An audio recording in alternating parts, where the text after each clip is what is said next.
Man, have a good game. Thank you, John. We'll tell you what a Hokie is. A team full of them ready to get going after being off 2 of the last 3 weeks. Virginia Tech, yes, they have been overlooked, but still a factor in the Big East Conference race. Beautiful fall day despite the rain, 59 degrees, not much wind to speak of, and that 50% chance of rain has come on this natural grass surface. Pittsburgh won the toss, selected to receive, and here's a look at your series history. A brief history began in '93 with a huge Virginia Tech win. Last year, that barometer game which turned Pitt's fortunes in the wrong direction, and this has been an interesting man. Curtis Anderson, Deion Sanders-like in his position switch, started the year as their top wide receiver, and now starts his 5th consecutive game as a defensive back. Jimmy Kibble will kick it off for Tech. And Coach Mack, what kind of game are you looking forward to? Well, the interesting thing right away is Pitt won the toss and chose to receive instead of deferring. And what they're trying to do is match strength with strength. Their offense going after the powerful Virginia Tech defense and try to maintain the ball that way. Here it is. Underway here in the Big East. This is Curtis Anderson from the 4, angling right. And like most good special team units, Virginia Tech taking pride in pinning you back inside your own 20. Just a return of 13, and the Panthers will go to work first on offense. And the quarterback, once again, Matt Lytle. This will be his 8th career start as a member of the Panthers. The big sophomore, 1-6. As Pitt's starting quarterback, he started the first 4 this year, lost his job after the 72-0 debacle at Ohio State, but won his job back with a heroic off-the-bench performance against Temple a few weeks ago. And a rather inauspicious way for Pitt to start it up. It's just something they don't need. They've got to stay cool, make sure they get everything off. Carpenter really laid the good wood on the kickoff. Before the snap, ball start on the offense. 5-yard penalty. It'll remain first down. That was right guard Jeff Craig, a senior from Connersville, Pennsylvania, went off sides. Johnny Majors has gone to the trench coat. And Pitt goes to 1st and 15. Back at their own 13-yard line. Chris Schneider and Billy West in the I formation. Lytle keeps it. Makes one nice move, but goes right down. The tackle from Brandon Simonis, the aggressive outside linebacker, brought him down after a 2-yard pickup. Slippery turf caused that. It was a nice move. Everybody went for the flow of the football play. One man to meet, but tried to put a move on him and slipped on the now kind of wet turf. Nice call. Big play coming up from this situation right here. Here's a look at your Wheaties starting lineups, brought to you by Crispy Wheaties and Raisins. Try Crispy Wheaties and Raisins. Raisin cereal with a big crunch. Jake Hoffert's become a big play receiver, averaging better than 18 yards a catch. West and Dwayne Schulters will come off the bench, handle most of the running. Brian Meinhardt, he's a good young offensive lineman, a true freshman out of Butler, Pennsylvania. And Reggie Thomas began the year as their starting center. He'll start again today at left tackle, and to make matters worse for the depleted Panthers, an injured player. And this could be the sophomore starter at fullback, Chris Schneider, who had a 2-yard touchdown run against Virginia Tech a year ago. Now, the Panthers have been down in the dumps, Coach. They have really struggled this year. What's Johnny Majors' approach to get his gang through the rest of this season? Well, I think he started it today by giving the ball to the offense, the strength of his team, trying to move the football, control the clock, and play the football that way. Again, it was a bootleg football play, and to show you what kind of a guy Chris Schneider is, he throws a big block away from the play action just to put a good fake. And so it's just a tough play for him because he's a very, very big part of their fullback attack. Well, new fullback in the game, Chris Beasley, a senior from Pottstown, Pennsylvania, has just 1 carry all season. And the Panthers facing a 2nd and 13. Ball thrown complete. Up to the 26-yard line.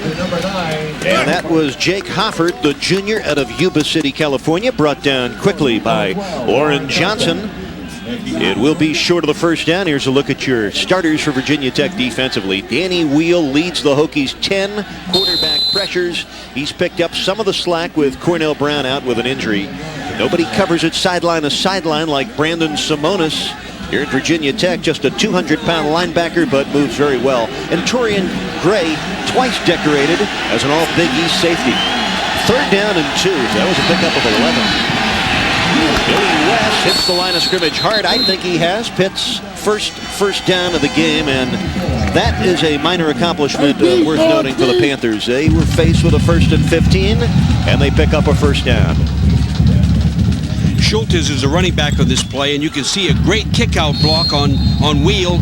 They wheeled inside and moved the 1st down, narrowly made it.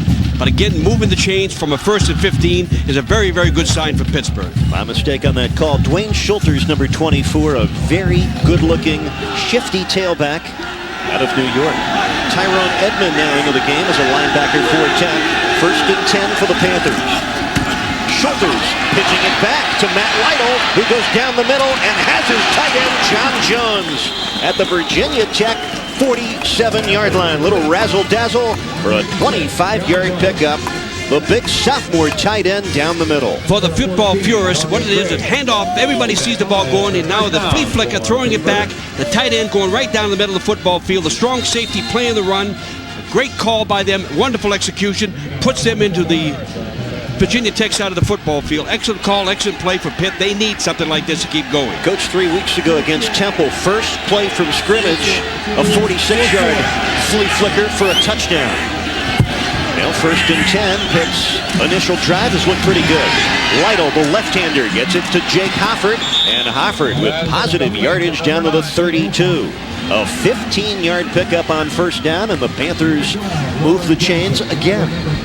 Now again, if Pittsburgh needs to get fired up to stay in the football game, the offense is doing that. A great call by John to get the football right away and move it down the football.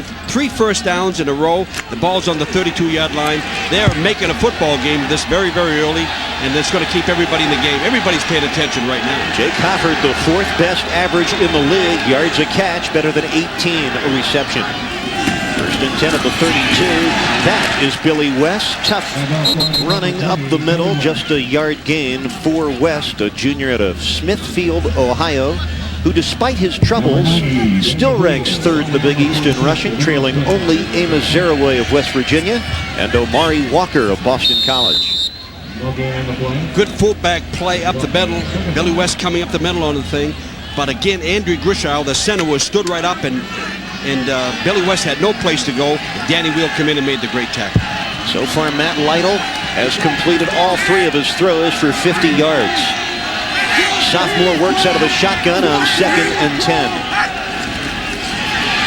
Look out, blitz coming, but he had an open man. A hot receiver in John Jones could not make the sliding catch on a short ball.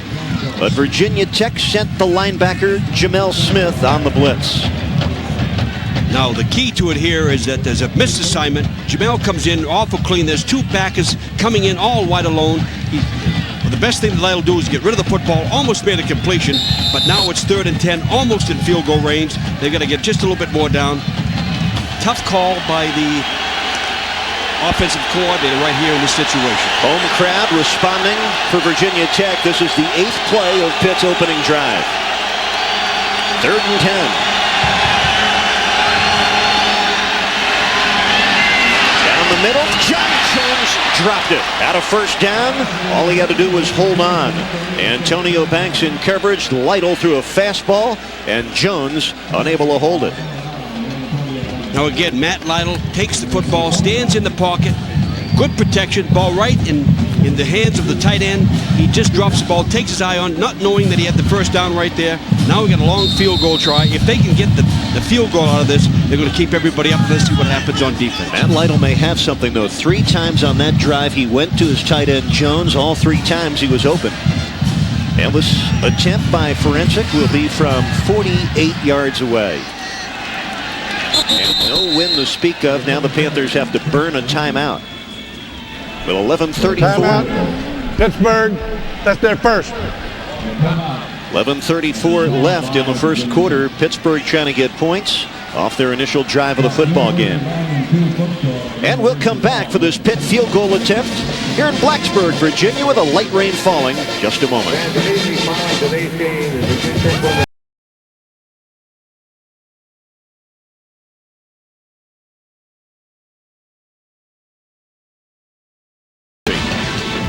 and by Crispy Wheaties and Raisins. Try Crispy Wheaties and Raisins, the raisin cereal with a big crunch. And a surprising start to this football game here in Blacksburg. A drive that began at their own 18-yard line will culminate with his 48-yard field goal attempt from Chris Forensic. Sophomore boots it soccer style. And he hits from 48 yards away. Big play in this drive. A drop pass is what stopped it. It's just an excellent thing what happened right there, Eric. That's a great start for Pittsburgh. Even though they got shut down, they knew they were able to move the football. Line drive knuckler off the foot of Forensic. And big news here in Blacksburg. The Panthers on the board first.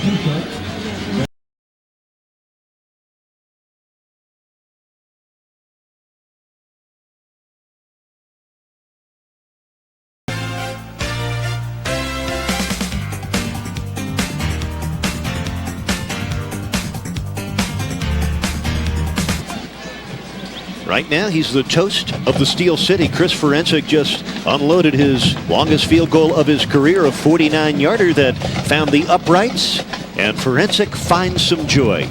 Well, you know, after a 51 drive, starting on their 18th, moving back to the 13th, all the way to the 32-yard line, resulting in 3 points, is an excellent first series for the University of Pittsburgh. And as I said at the top of the show, they have to have things to keep them happy, keep them going with the way they've been playing. So this was a tremendous drive. So John Majors electing to receive, go to his power strength against what I consider to be the strength of Virginia Tech, the defense, and getting 3 points out of it is a big first series. That's Antonio Banks, dangerous return man. Banks, a senior out of Newport News, Virginia. And it is Chris Burnett that will kick it away for the Panthers of Pitt.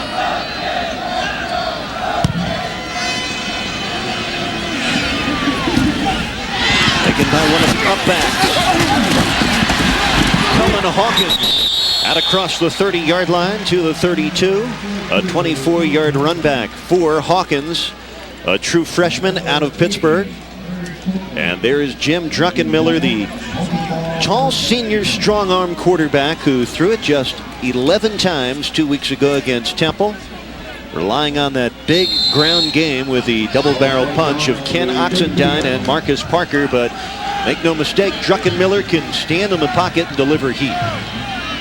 No huddle offense.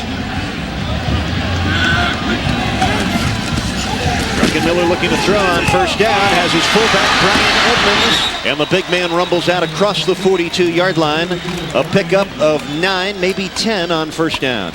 And let's take a look at your starting lineups, brought to you by Crispy Wheaties and Raisins. Sean Scales, 14 catches on the year. He's the deep threat who is starting to come into his own.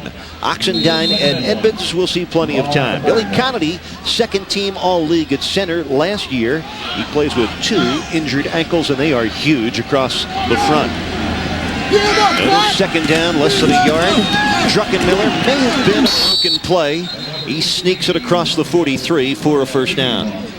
That a design call? Well, what happens, he sees that there's an option play going to the outside. He gets a pressure, so he just ducks it back inside because they had a man-to-man blitz on. Devon Gibson, a true freshman starter since game 2 against Kent State. Rod Humphrey, man in the middle, a junior out of Tulsa, Oklahoma. Keep your eye on those outside backers. And John Jenkins making his 19th consecutive start. He's a junior out of McKeesport, Pennsylvania. A first down for Tech. They go out of the shotgun. Plenty of time for Druckenmiller. Now Coakley on the blitz. And they run Druckenmiller out, just a gain of 1. Good pressure coming from Coakley, the linebacker. And then the right side defensive end, number 58, Jason Chavis. You know, you mentioned when Druckenmiller came out to you talked about the strong arm. There's a strong body that goes with that strong arm, and you saw it right there. Great pressure. And we're going to get a replay right here. You'll see the pressure coming from both inside and outside. Big, strong Jim Druckenmiller is able to bounce to the outside, at least get the ball out of bounds and stop him from getting a loss. I like that kid. Second and 11, high snap. This is the fullback Edmonds. Sheds a couple of tacklers and advances out to the 47-yard line. A gain of 5 yards for a bruising senior runner out of Blackstone, Virginia. Ryan Edmonds, most noted for his ability to knock you down as a lead blocker. Everybody in America would like this kind of young man playing fullback for them. Big, strong, tough, and unselfish. And that's what you need at the fullback positions. And sometimes he's just another guard. Well, the Hokies face with a 3rd down and 6. Their first drive of the football game, believe it or not, Pitt on the board first. Need the advance to the Pitt 47 for a first down. Druckenmiller unloads deep for Cornelius White. Makes the catch! And is out of bounds at the 10-yard line. Rashad Whitmill was there in coverage, but nothing he could do about a 47-yard rainbow hookup between Druckenmiller and Corny White. Here's a classic play. A live by the sword, die by the sword. Pitt with an all-out blitz, straight man-to-man. Druckenmiller checks off, goes to his speed, wide receiver, Cornelius White, one-on-one down the football field. Great throw, great catch. Just narrowly missed a touchdown by having to step out of bounds. And stellar camera work from our Big East crew. Cornelius White tiptoeing on that end line. He did step out. That's first and 10, just outside the 10. Oxendine gaping hole right side. Picks up a quick 5 to the 5. Ken Oxendine, a tackle-breaking junior out of Chester, Virginia, who was banged up early in the year. Matter of fact, he separated his right shoulder. 18th play of the opening game at Akron. Here he is, a junior, already reputed to be one of the best backs they've ever had. Now he has to stay well and show it each and every week, especially this stretch dive they got coming up. 2nd down, goal to go from the 6. Oxendine behind the road grader, Brian Edmonds. Oxendine straight ahead, touchdown.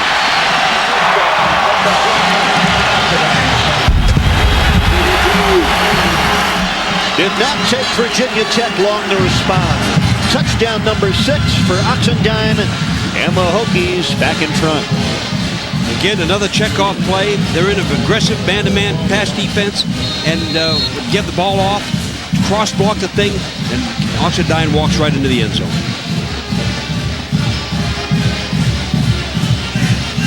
Ken Oxendine, coming off the best game of his career, gets into the end zone on the first drive for the Hokies. And Jimmy Kimmel, the true freshman, a Virginia lad, nails the point after. A quick drive for Virginia Tech, 7 plays, 68 yards. They respond to Pitt's opening points and resume the lead.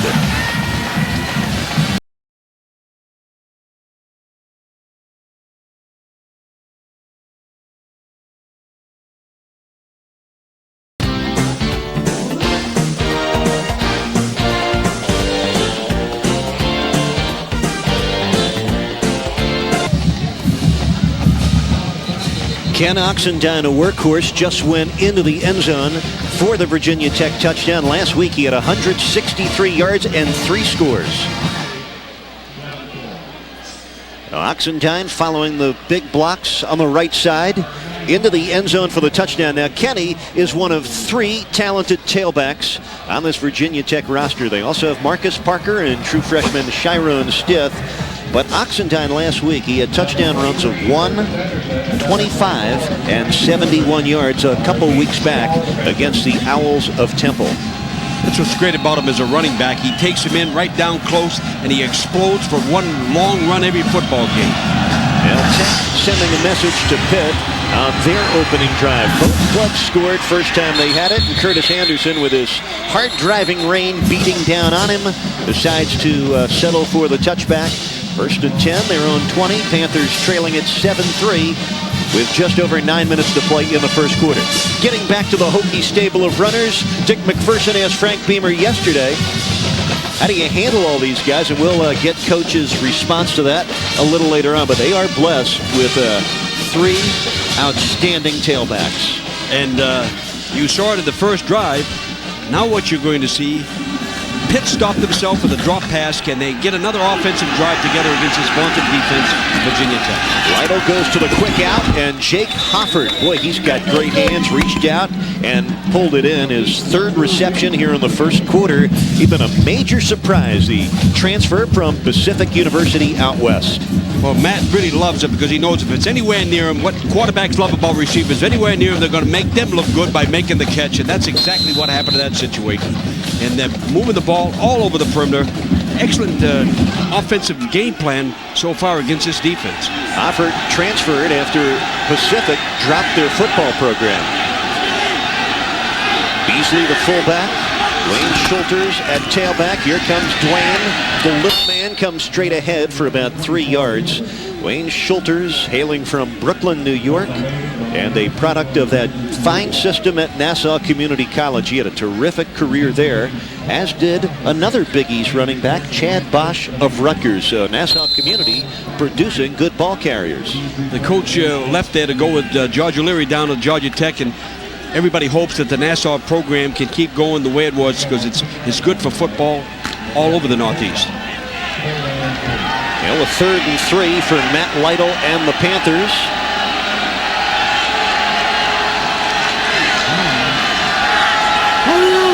Schulters, the eye back. They come in motion and split. And we get penalty markers down. That could be delay of game. The play clock ran out. And by the way, Delay of game, offense, 5-yard penalty.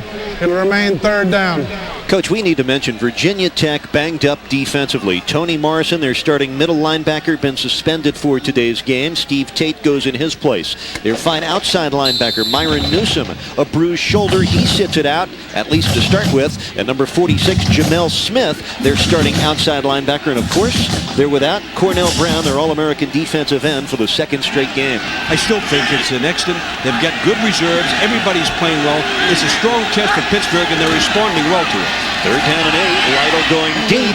Doesn't have anybody. Overthrown, intended for John Jones, and that time Antonio Banks had him covered like a glove. Matt Lytle's getting a little frustrated here with John Jones because he pulled up as he threw deep on the thing. John Jones and Matt have got to get together. He's coming over to talk to him right now. Matt Lytle displaying a little bit of leadership for just a sophomore. Got to like that. He's also telling the coach it's not his fault. It's the tight end's go. That's a little bit of passing on the blame too. Nate Cochran, one of the best punters in America, angles it to Angelo Harrison. Has some running room. Harrison spinning and finally buried right at the 42-yard line. A punt of 49 yards for Nate Cochran. A 9-yard return. Well, we were talking about Ken Oxendine and the talented stable of Virginia Tech running backs. We asked Frank Beamer, how do you keep them all satisfied? First thing you better do is hire a great running back coach, and I have one in Billy Height. He handles those guys very well. And it's a very unselfish group. They're good players. Brian Edmonds, a fullback. Those other guys you mentioned, a tailback. Shelly Ellison, fullback. It's a good group, and they want what's best for the football team. First down for the Hokies. Druckenmiller down the middle and through the hands of Angelo Harrison, the sophomore wideout. Last year, Harrison had a huge special team season and game against Pitt. Matter of fact, he blocked 2 Pitt punts to turn that game around in the second half. No, Angelo just got hit real solid on this thing by Rod Humphreys, but I think if Rod would have kept his eye on the ball, he could have taken that tip and gone the other way with it. You've got to make sure you play the ball, not the man when you're playing pass defense. Out of the no huddle, Druckenmiller over the middle through the hands of Michael Stewie, who is usually a most sure-handed target for Jim Druckenmiller. Stewie, a former walk-on, a self-made wide receiver. Great story is Stewie. Michael Stewie is the Jake Hoffer of the Virginia Tech team. Those guys, as soon as you throw them the football, it's a guaranteed catch. But that was a little bit high and a little bit behind him. Quarterback had a little bit to do with that. Virginia Tech in front, 7-3. This is their second possession. Blitz coming. The hot receiver dropped it. Cornelius White. Good read by Druckenmiller. But on that possession, the Hokies plagued by drops. And you wonder if the wet football is part of the reason for it. A hard rain still falling. Well, Eric, you got to blame it a little bit. There's one, there's two, there's three drop balls in one series. And then now they're going sitting with excellent field position where they were on the 42-yard line. 3 drop passes. A tremendous break for Pittsburgh. But you've got to blame the rain a little bit because Virginia Tech this year been catching the ball real well. Jimmy Kibble will hit it. John Jenkins hopes to return it. Kibble hangs it high, angles it left, and on the run, Jenkins with momentum. Out of bounds he goes at the 35-yard line. And when you get it done special teams against Virginia Tech, you are getting it done against one of the best. 36-yard punt and a 13-yard return for Jenkins. And John Jenkins did a great job of catching that ball on the run. Rather dangerous, but Pittsburgh, in my opinion, today has to go all out and do everything recklessly and try to make plays because that's the only way they're going to compete and be with Virginia Tech on this Saturday afternoon in Blacksburg. Good field position for the Panthers, their third possession. 2 new defensive tackles in the game for Virginia Tech, Brad Baylor and Nate Williams. Dwayne Schulter's caught in the backfield, and there's that man again, number 90, Danny Wheel, the junior from Williamsburg, Virginia. When your star is injured, you need players to step up, and Danny Wheel has. Yeah, Danny Wheel, nobody blocks him. All you say to Dwayne is, thank you very, very much for hanging on the football because that's all you can do. Get the football in the exchange, and Danny Wheel's right there with nobody blocking him. Dangerous play. Big Wheel on campus, a loss of 4 as Danny Wheel gets it done. Big Wheel on campus.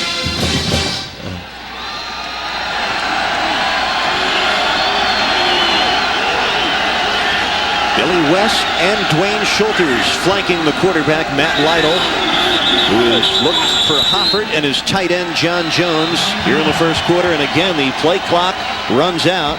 It's the second delay penalty in the quarter for Pitt. Delay of game, offense, remains second down.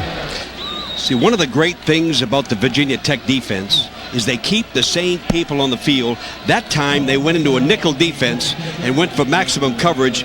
And of course, Matt saw that and was trying to figure out what he was going to call against it and took too much time. So they lost 5 yards just on the wise play of the Virginia Tech defense in terms of personnel they use. Pitt needs 19 yards for a first down. Dwayne Schulters trying to get some of that back. Antonio Banks first to hop aboard for a ride. A pickup of 5 to the 31. Well, let's find out what's happening back at our Big East studio from John Sanders. All right, Eric, as promised, we'll keep you up to date on Syracuse-Boston College. Omari Walker from the 9-yard line. He teamed up with Mike Cloud for 192 yards last week. He gets the first touchdown this afternoon. The Eagles score first 7-0 over Syracuse. Let's go back to Tech, where Tech leads 7-3. Eric? Thank you, John. While I revive Coach Mack, BC on the board first. That could be a very interesting game in Chestnut Hill. 3rd and 13 here with Pitt trailing Virginia Tech 7-3. Lytle has his man, John Jones. Boy, has he been an open receiver today. Jones gains 18 yards to midfield, and Lytle paid for that completion. Well, I'll tell you one thing. Watch how Matt Lytle stays right on the play. Disregards the great rush, free coming right at him, takes the hit, but completes the pass and goes to the first down. He's well coming back to the plays. He's in the huddle again. Watch the Tech 7-3. Lytle has his man. Ladies and gentlemen, I just want everybody in the studio audience to know those hurt. Steve Tate with a good-looking lick at Lytle, but a perfect strike to John Jones, his second big reception today. Lytle gonna motor, has room, has a first down. And the Virginia Tech defense has looked a little shoddy here in the first quarter. A 15-yard run for Matt Lytle and another Pittsburgh first down. Matt Lytle showing you some true grit this afternoon. Again, it was a design throw to the outside. The receiver was covered. Matt very wisely put it down and came in. But I think when you move the chains and get your first down, I think Matt got to get down because he's getting hit and getting sore all over the place. Big, strong guy. But those are tough hits for a quarterback to take. This is a Pitt team that's been humbled more times than not this year, but playing with much confidence here in the first quarter with 4.5 minutes left in it. Dwayne Schulter straight ahead and took a pop from Steve Tate after picking up just a yard.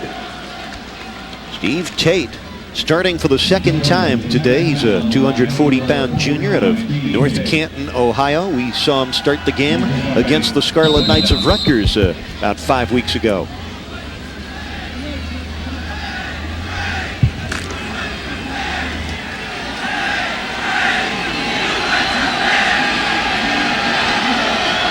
Again, Billy West right in front of Dwayne Schulters. And looked like Tate jumped across first. Made contact with Brian Meinhardt. I'm not sure he made contact, but he did jump across and drew an offensive tackle offside. Now the official will make the call which way they're going to call it here.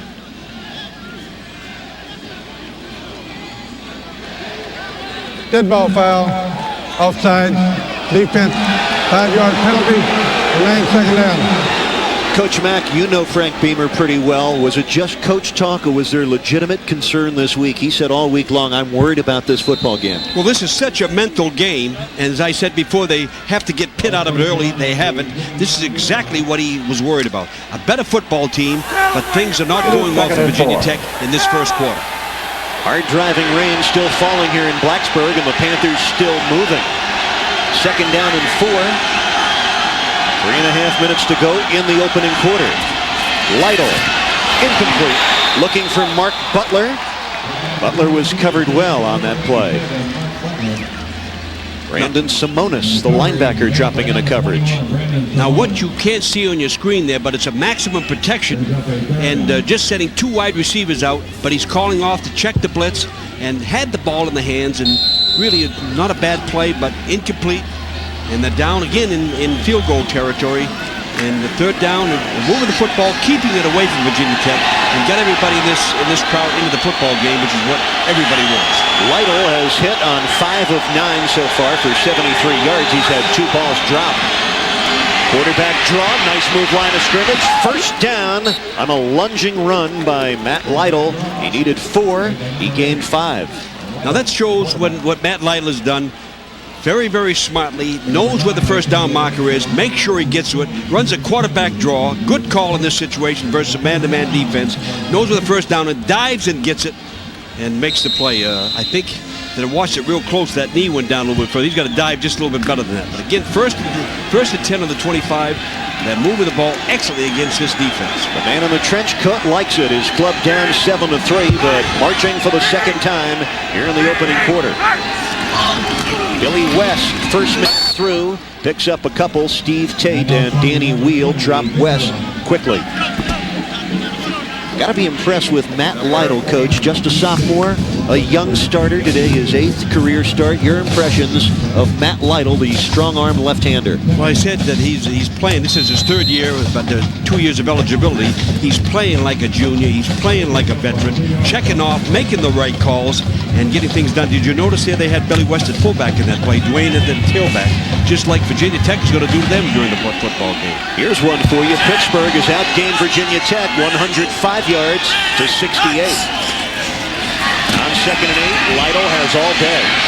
Looking for the end zone, intercepted by Antonio Banks.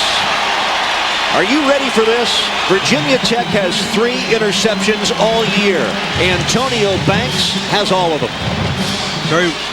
Very wisely sitting right in the corner, and I'm just bragging on the quarterback, tell you about experience, not making any mistakes. Took too much off this football and allowed Antonio to come back in from the corner and make the great catch. Should not have thrown that football there. Too much coverage on the play. Threw it into triple coverage. Antonio Banks with Virginia Tech's only 3 interceptions on the year. Banks, a 3-year starter, making a big play in the shadow of his own goalposts. You won't see 3 passes in out of this drive, I guarantee you that. A lot of crashing going on. First man through got it on a first down carry. And that was Brian Edmonds with Frank Beamer wearing out a path. He cannot be pleased with the way this first quarter has played out. Well, he's certainly pleased right now with getting an interception right there by Antonio. It was a big football play, and he can go to his ground attack in this rainy weather and change the ball game around by beating up on the defense. It's a big challenge for the Pitt defense to keep him down here in the hole right now. Marcus Parker now in a tailback. This is Parker's first play. Oh, brother. Marcus Parker looked as if he was shot out of a cannon. Gaping hole right up the middle, opened by the center, Billy Connolly, unleashing Parker for a pickup of 28 yards. Here's a lead back power football play. Excellent block by Edmonds, cracking right through, making a miss. The free safety missed the tackle, and the corners have to come in and make the play. John Jenkins has to get over there and make the hit. Last man, big play. First down again. Like Ken Oxendine 2 weeks ago, Parker had his best day. 6 carries, 90 yards against Temple, including a 73-yard run. Druckenmiller calls Parker's name again. Parker! Oh, he gave Curtis McGee a little ride up near midfield. A pickup of about 13 yards. And they call their staple of running backs the Stallions. And last week, or actually last game, which was 2 weeks ago, Oxendine and Parker, for the first time in Tech history, 2 running backs had gains of over 70 yards on a single carry in the same game.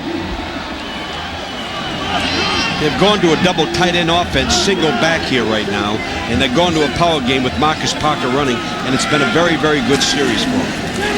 Parker on the delay, and this time he will not get away. First man to reach him, reaching out, number 97, Jason Soboleski, and others joined in the pursuit quickly.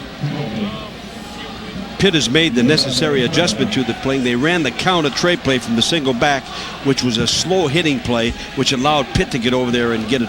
What's Virginia Tech is doing real well right now is taking the ball straight ahead and using the strength and the speed of their running backs and the power of their offensive line to move the ball.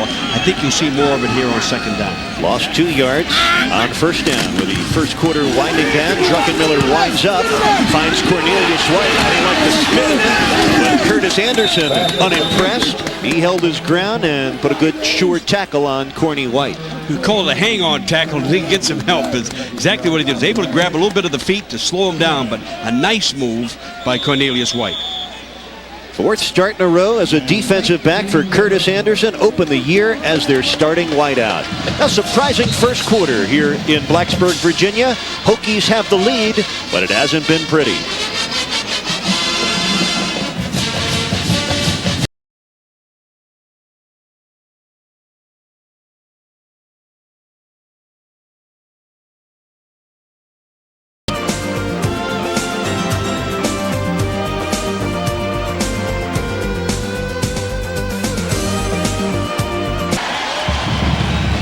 Virginia Tech got a 6-yard touchdown from Ken Oxendine. Pittsburgh got a 49-yard field goal from Chris Forensic. A surprising score after 1 quarter. You know, Johnny Majors coming off a bye week with his team. Does he feel any better about his 2-5 team? You tell us. Offensively, we've been inept at this point.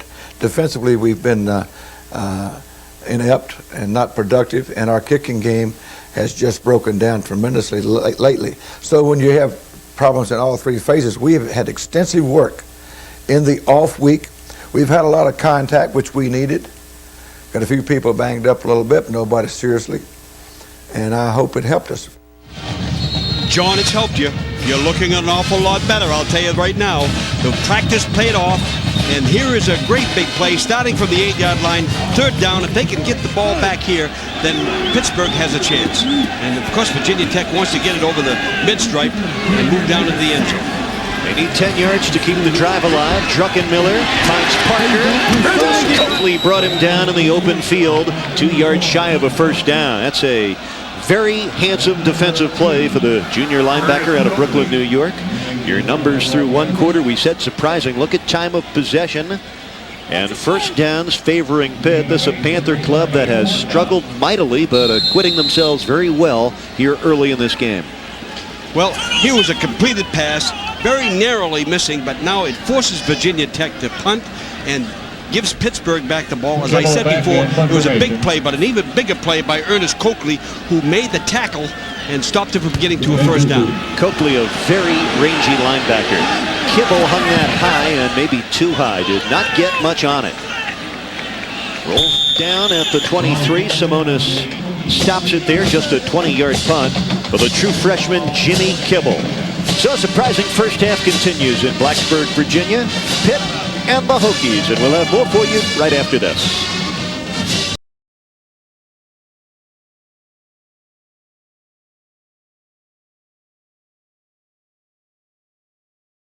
More on the West Virginia-Miami matchup, and we'll take you to the campus of Virginia Tech in Blacksburg to ask the question, what is a Hokie? All of that coming up at halftime. Let's take you back to Lane Stadium. Eric?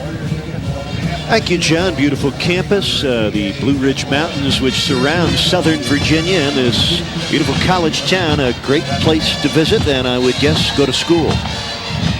Eric Reed with Dick McPherson. We've enjoyed this rainy first half. Virginia Tech holding on to a 4-point lead, but surprising Matt Lytle and Pitt playing very, very well. Well, they're holding on to the football. It keeps it away from Virginia Tech and playing real representative football right now at University of Pittsburgh.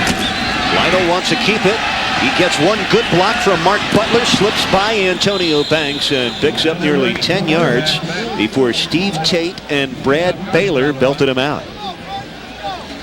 Matt Lytle running and gunning today. Well, I think it's a naked boot, and it's a very, looks like a very designed run play because there's no receiver over here that block it downfield for him. Just keeping everybody off because there's so much pursuit out of that Virginia Tech defense. These are good offensive calls by Pittsburgh to take it away from the flow. Nice stutter step by Lytle, enabling him to elude Antonio Banks. He picked up 9. It's second down and a yard. Wayne Schulters following the block of his fullback Chris Beasley. Advancing to the 39, another first down for Pitt. Let's find out what's happening in the Big East from John Sanders. And from the studio, an update now from the Big Ten. Darnell Autry is not playing. Adrian Autry is. He gets the pitch from Dwayne Bates and scores. In Northwestern, the Wildcats jump ahead 7-3 over Illinois. Same score back there at Lane Stadium. Eric?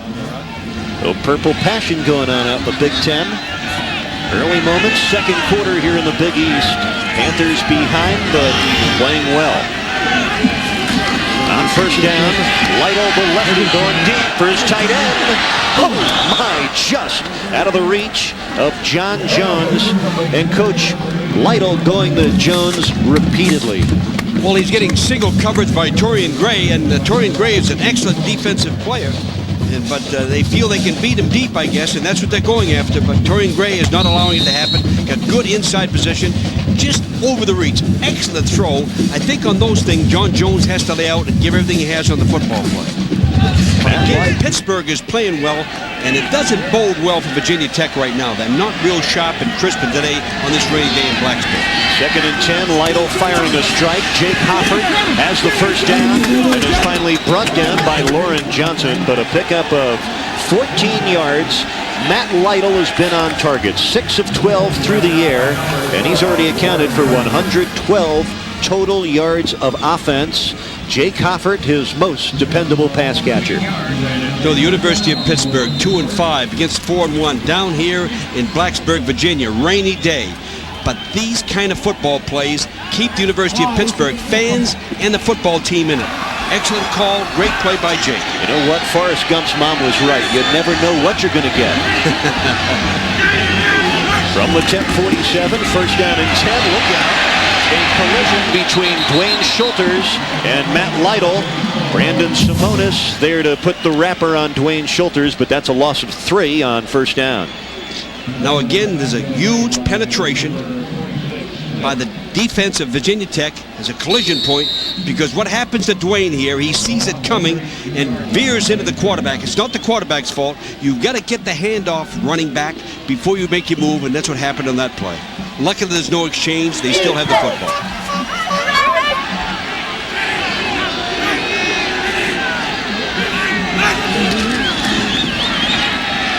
Lytle rolling left, off the shoulder pad of his tight end, John Jones. Again, John Jones, the big target downfield. Another update from our Big East studio with John Sanders.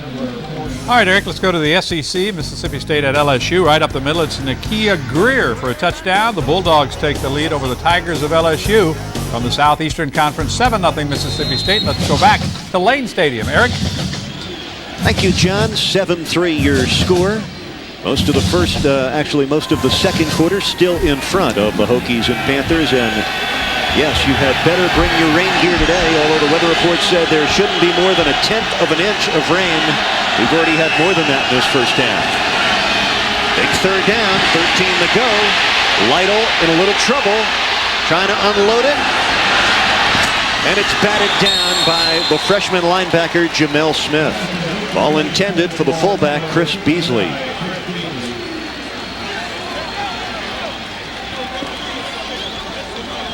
I think the big thing that happens here, he has to throw the ball away. Throws it away very, very dangerously. But a very smart fullback, number 39, Chris Beasley, comes in, and if he can't catch it, no one catches it, and they stops the interception, so they're allowed to punt. Nate Cochran, that's beauty. But too good. Sails into the end zone. A 50-yard punt. No return. Touchback for the Hokies. They'll get it 1st and 10 at their own 20, leading it 7-3. The Virginia Tech Hokies, they've been off 2 of the last 3 weeks, and they have not looked sharp here in the first half today.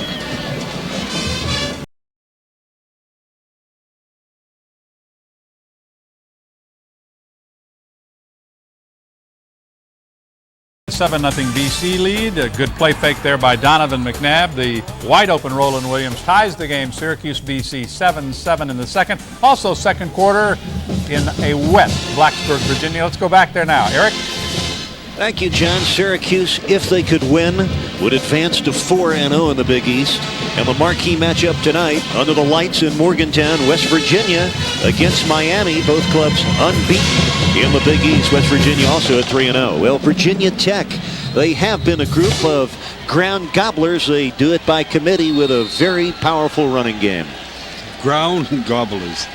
Dwayne Thomas had a lot to do with that. Just look at these running backs, and they still have the same thing with Oxendine and Parker and Stitt. Yeah, they ran for a season best 349 yards against the Owls of Temple 2 weeks ago.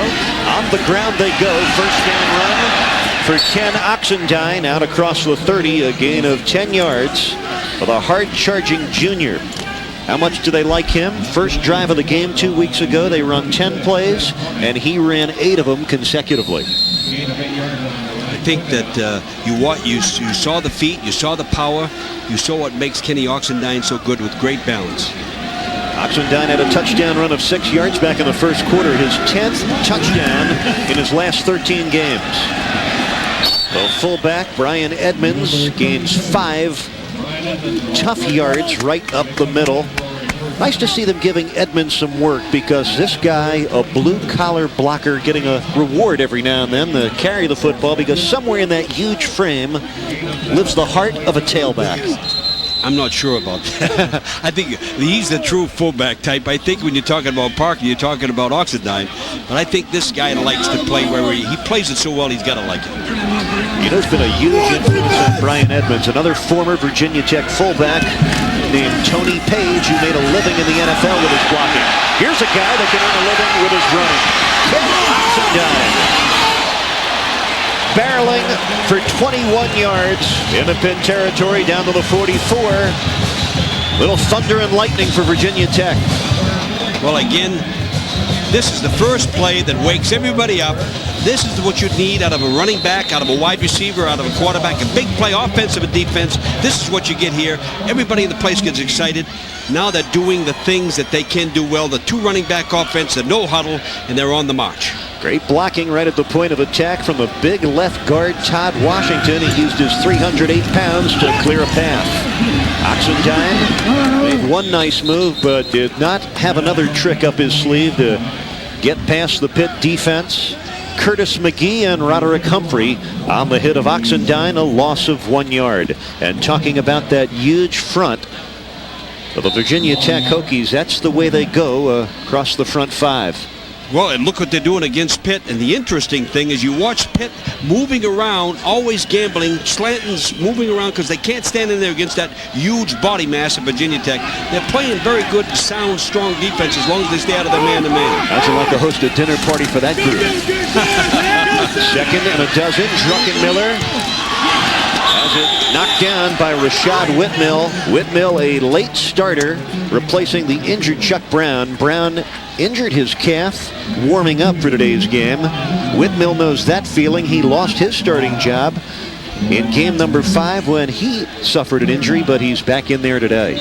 You know, the interesting thing psychologically here, Pitt is getting things to make them excited, keep them in the football game. They're playing well, and so is Virginia Tech. And what you have is 2 good football teams playing and sparring with each other as we go into the second quarter here. It's an interesting football game, and a big third down play here. And much more interesting than most expected. Down on the draw. Short of the first down. Tripped up as he crossed over the 40 down to the 37. He'll be a couple of yards, maybe 3 shy of the first down. And if you hear the noise in the background, you'll know the Hokie fans want Frank Beamer to go for it, but he won't. This is when Frank makes his money right here. Draw play, trying to get the first down, trying to get in field goal range. And I think that's what he's probably going to do, is just punt the ball away and keep them down in there. Don't give Pitt any life. Don't get them excited about anything. Now, Oxendine has 6 carries, 45 yards, but he came up 3 shy of a first down. Virginia Tech, that's their first. Well, is Frank Beamer having second thoughts about punting it here on 4th and 3? No, I think he's thinking, should I go for a field goal here and give them the ball there? I don't think he wants to try the 4th down to give Pitt any more excited than they are. I think they're talking about maybe trying the field goal because the last one was so good and the kid is in there so well. Hokies already with 98 yards rushing in this game. Let's go back to our studio and your host, John Sanders.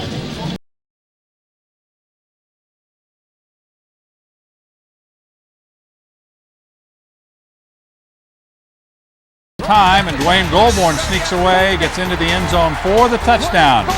It gives Michigan State a 7-0 lead over Wisconsin. Let's find out what Frank Beamer's decided as we take you back to Blacksburg. Gentlemen? Now, Frank Beamer, his Hokies suffering adversity early last year. Remember it? They lost their first 2 games, then turned their season around with a win against Miami, and they didn't lose again. They closed out with 10 straight victories. A Big East championship. He's going for it. And a rout over Texas in the Sugar Bowl. I thought he would. On 4th down and 3, a ground game that gobbles up real estate. Why not go for it? Well, we might see why he shouldn't go for it right here. This is an interesting call. That's what he gets paid for. You can see what the fans want him to do, and let's see what happens with the play. I'll tell you why I like it, Coach. You show faith in both your offense and your defense on the same decision. Okay, so... Okay. Spoken from a non-coach, of course. 4th and 3. Let's see what Druckenmiller and the Hokies come up with. Looks like he's going to throw. Edmonds dropped the football. And that is the 4th drop for Virginia Tech here in the first half. So Frank Beamer unhappy with the way his decision turned out. Well, play is a designed football play. The delay back coming back to the inside. Jim Druckenmiller waits just right, comes right back in. Nice throw. Just a poor catch on the thing. But what I don't like about the play is the excitement that Pitt gets out of this football play. That's what I don't like about it. You think Jim was... you said Jim was... Frank Beamer was not happy with the play. Watch him. He's not happy. But again, it gives Pitt life, and Lord knows they need it in 1996. Let's see if Pitt can capitalize on it with just over 9 minutes left in the second quarter. Panthers trail 7-3. Lytle in trouble. Lytle got rid of it. Complete to his wide receiver, Vital Joseph, a junior out of Miami. Just his 3rd catch of the year, and that was a big one. Another update from our Big East studio from John Sanders. Let's update the Illini and the Wildcats here. It's 2nd down goal. Robert Holcomb will get the call and muscle his way into the end zone. And that gives the Fighting Illini a 3-point lead over number 11 Northwestern. Right now it's 10-7 Illinois. Let's take you back to Lane Stadium. Thank you, John. A lot going on in college football early this Saturday afternoon. Eric Reed with Dick McPherson and our Big East crew from Blacksburg, Virginia, where the rain has lightened, but it's still coming down. Overthrown. Lytle going across the field for Jake Hoffert. And Lytle looks to have crossed his signals with Jake Hoffert. And again, Matt Lytle doing some coaching on the field for his Panthers. Well, again, I think that we got a communication problem because Jake is out there running a hook, and he threw the outcut. And the only thing nice about it is it went out of bounds, and it's third down instead of an interception. They can't have those kind of plays. They've got to get together. All the breaks are going their way. Virginia Tech is not alive and well right now, and they've got to take advantage of it in this rain. They're playing the right people. Joseph and Hoffert wide to the right. Lytle looking their way. And off the shoulder pad of a lunging Vital Joseph. Now that'll bring up a 4th down and 4. So the Hokies will get the football right back. They still hold on to a 7-3 lead as Lauren Johnson finally gets off the one knee. He is shaken up a bit. Again, the slippery turf is what caused the problem. Vital Joseph has got to understand that he keeps his feet, catches the ball, makes the first down, but he slipped just as Matt threw the football. That's what caused the incompletion. Yeah, Joseph made a good catch earlier in that drive, but unable to hold on what would have been a first down completion. Cochran punting it to Angelo Harrison. Another beauty for Nate Cochran. Harrison from his own 4. Run out at the 11-yard line. Good coverage by the Panthers. A 53-yard punt. Just a 7-yard return. 8 minutes, 11 seconds to go in the first half, and the Hokies can't shake Pitt.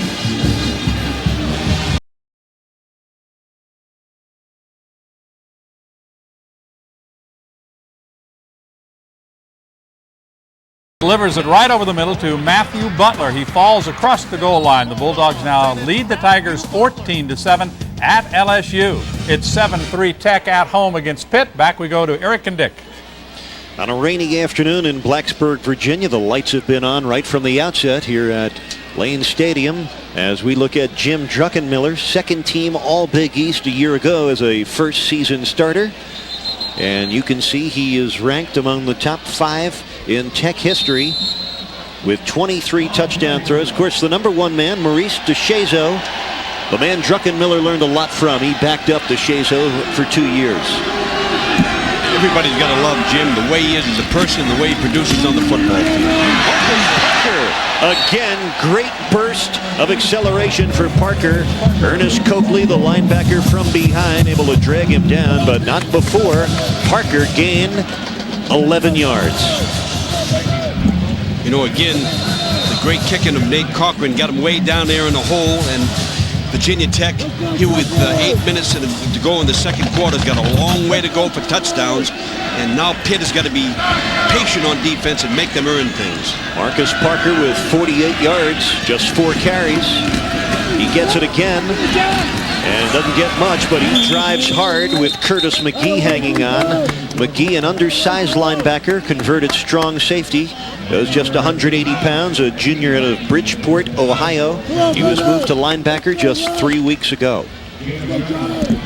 Another counter football play, and Pitt playing the counter plays real well. The quick fullback thrust right up the middle, and then the power play with the I formation is really what's hurting them.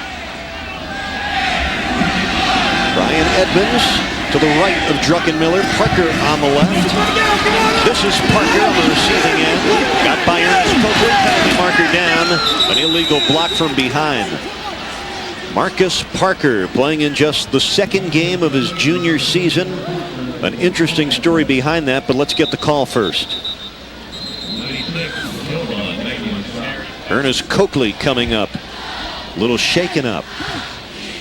They don't want to lose Coakley. He's one of their biggest and best linebackers. Thought it was an illegal block that took Coakley down, and it was. It's one of those tough plays. It was a fake draw, quick screen, man going out of the screen, and he turned his back on him, and that's what happened on the football play. But how Pitt is staying in the game is mistakes, Illegal blocking penalties in the like back this on Virginia by Tech. the offense. Half the distance to the goal, penalty from the spot of the foul. Repeat, second down. There's the tackle on the fake draw quick, just coming in and blocking from the back, and actually looks like a takedown or a tackle. Marcus Parker, the man who ran with it, he was suspended by Frank Beamer back on August the 13th after pleading no contest to a shoplifting incident. But he was finally reinstated for the ball game 2 weeks ago against Temple, and he's been gangbuster since coming back. A positive addition for the Hokies. Brian Edmonds on second down and 24 to go. Gets back 11 of those yards up to the 20-yard line.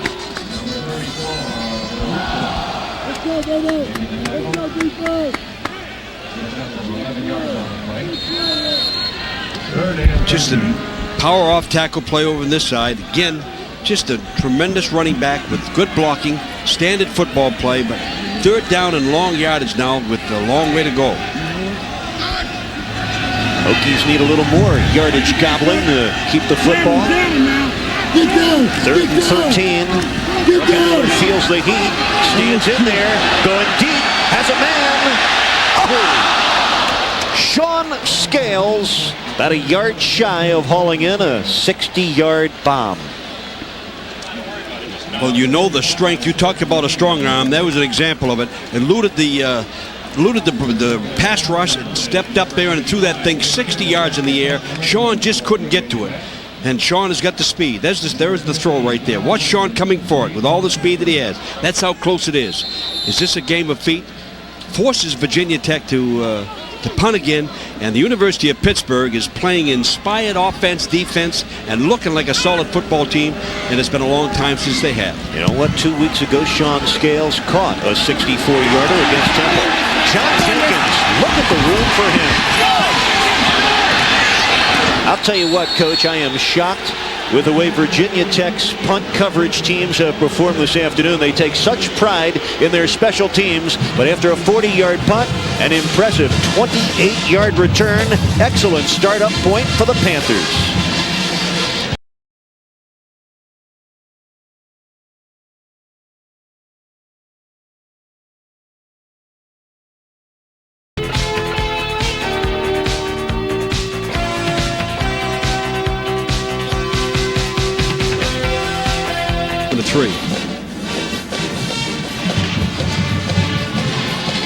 Welcome back to Lane Stadium in Blacksburg, Virginia. Stunning return of 28 yards on that last punt by John Jennings. And don't forget, next weekend, the Big East Football Conference Game of the Week takes you to Philadelphia, the Miami Hurricanes against the Owls of Temple.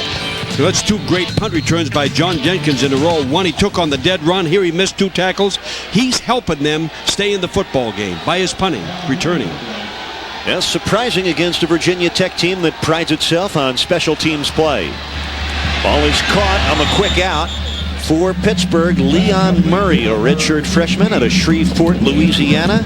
Just his third catch of his Pitt career. But I'll tell you what I'm enjoying, to see these Panthers who have been hurt all year in one-sided games. They're starting to feel good about themselves today. And that's what's exciting about this game, to watch a psychological thing going on in here and how they're staying in the football game. But people have got to remember that Virginia Tech is still ahead 7-3.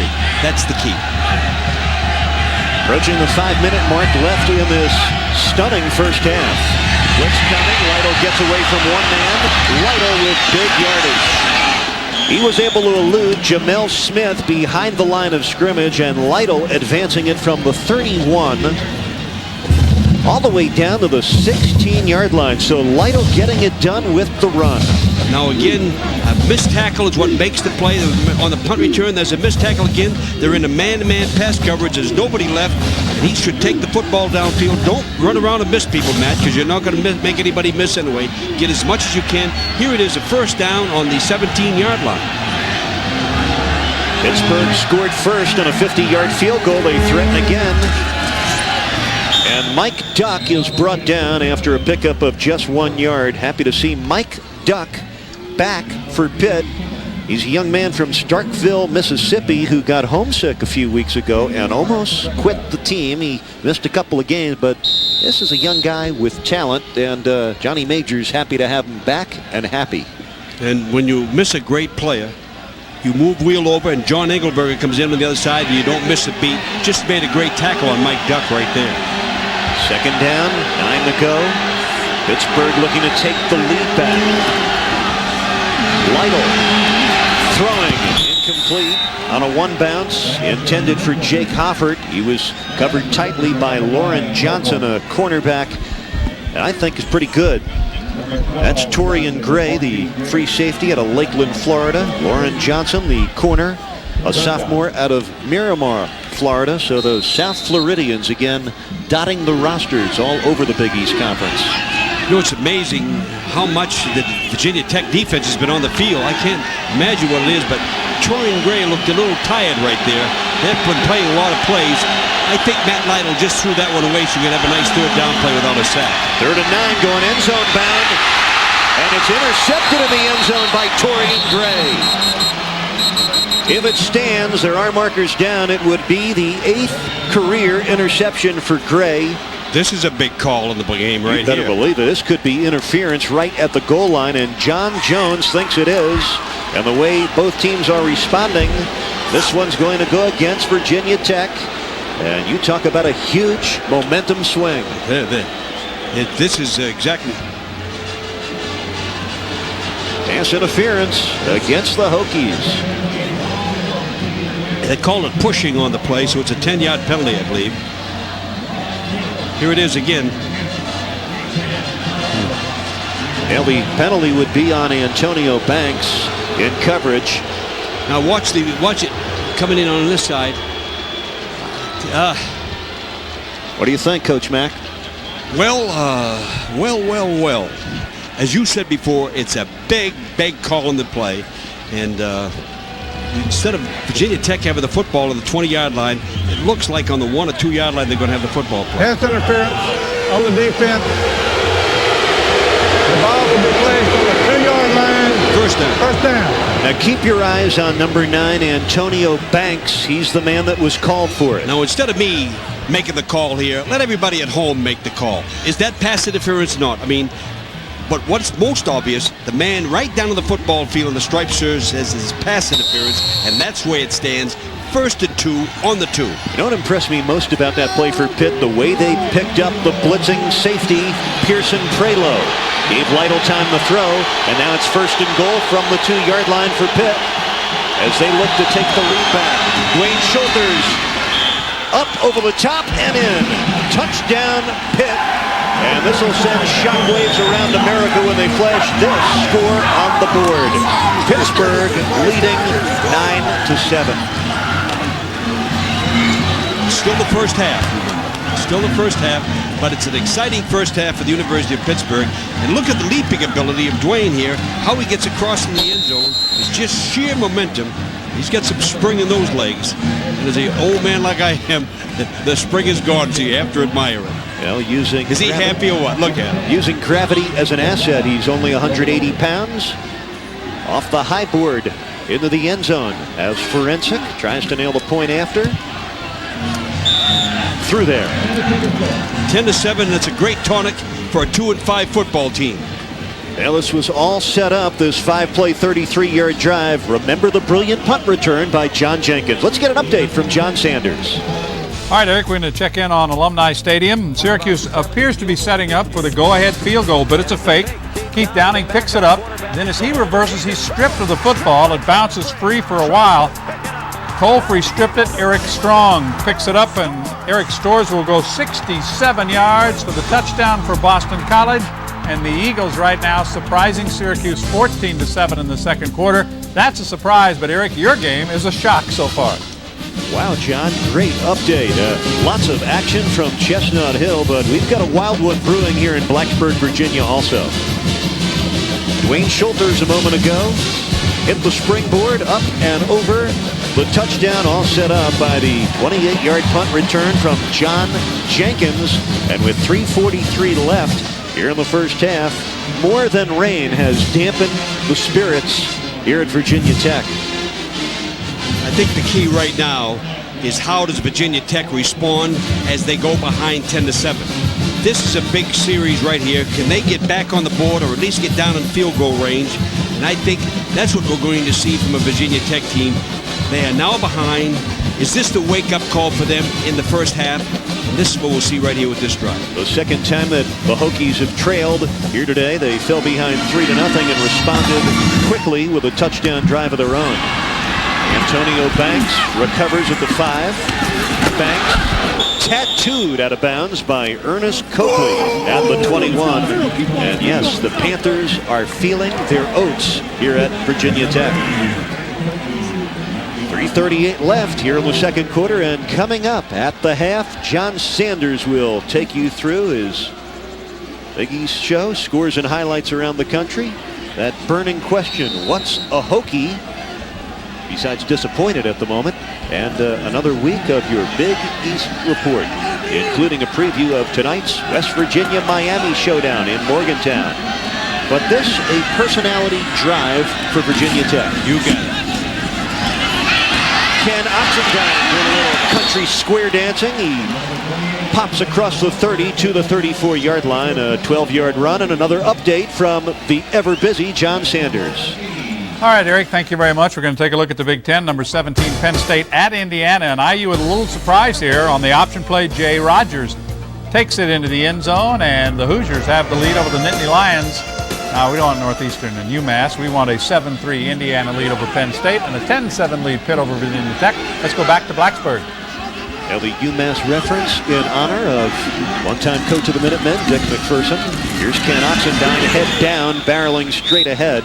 Pickup of 7 more yards for Oxendine, who has now carried it 8 times for 67 yards at Virginia Tech, with about 145 yards rushing here in the first half. And you're talking about the personality drive, 2 carries, 17 yards. He's setting the personality for Virginia Tech right now with 2:50 to go. Can they get down in field goal range? Can they score? That's how they challenge Pitt, or answer Pitt. This is Oxendine on the pitch.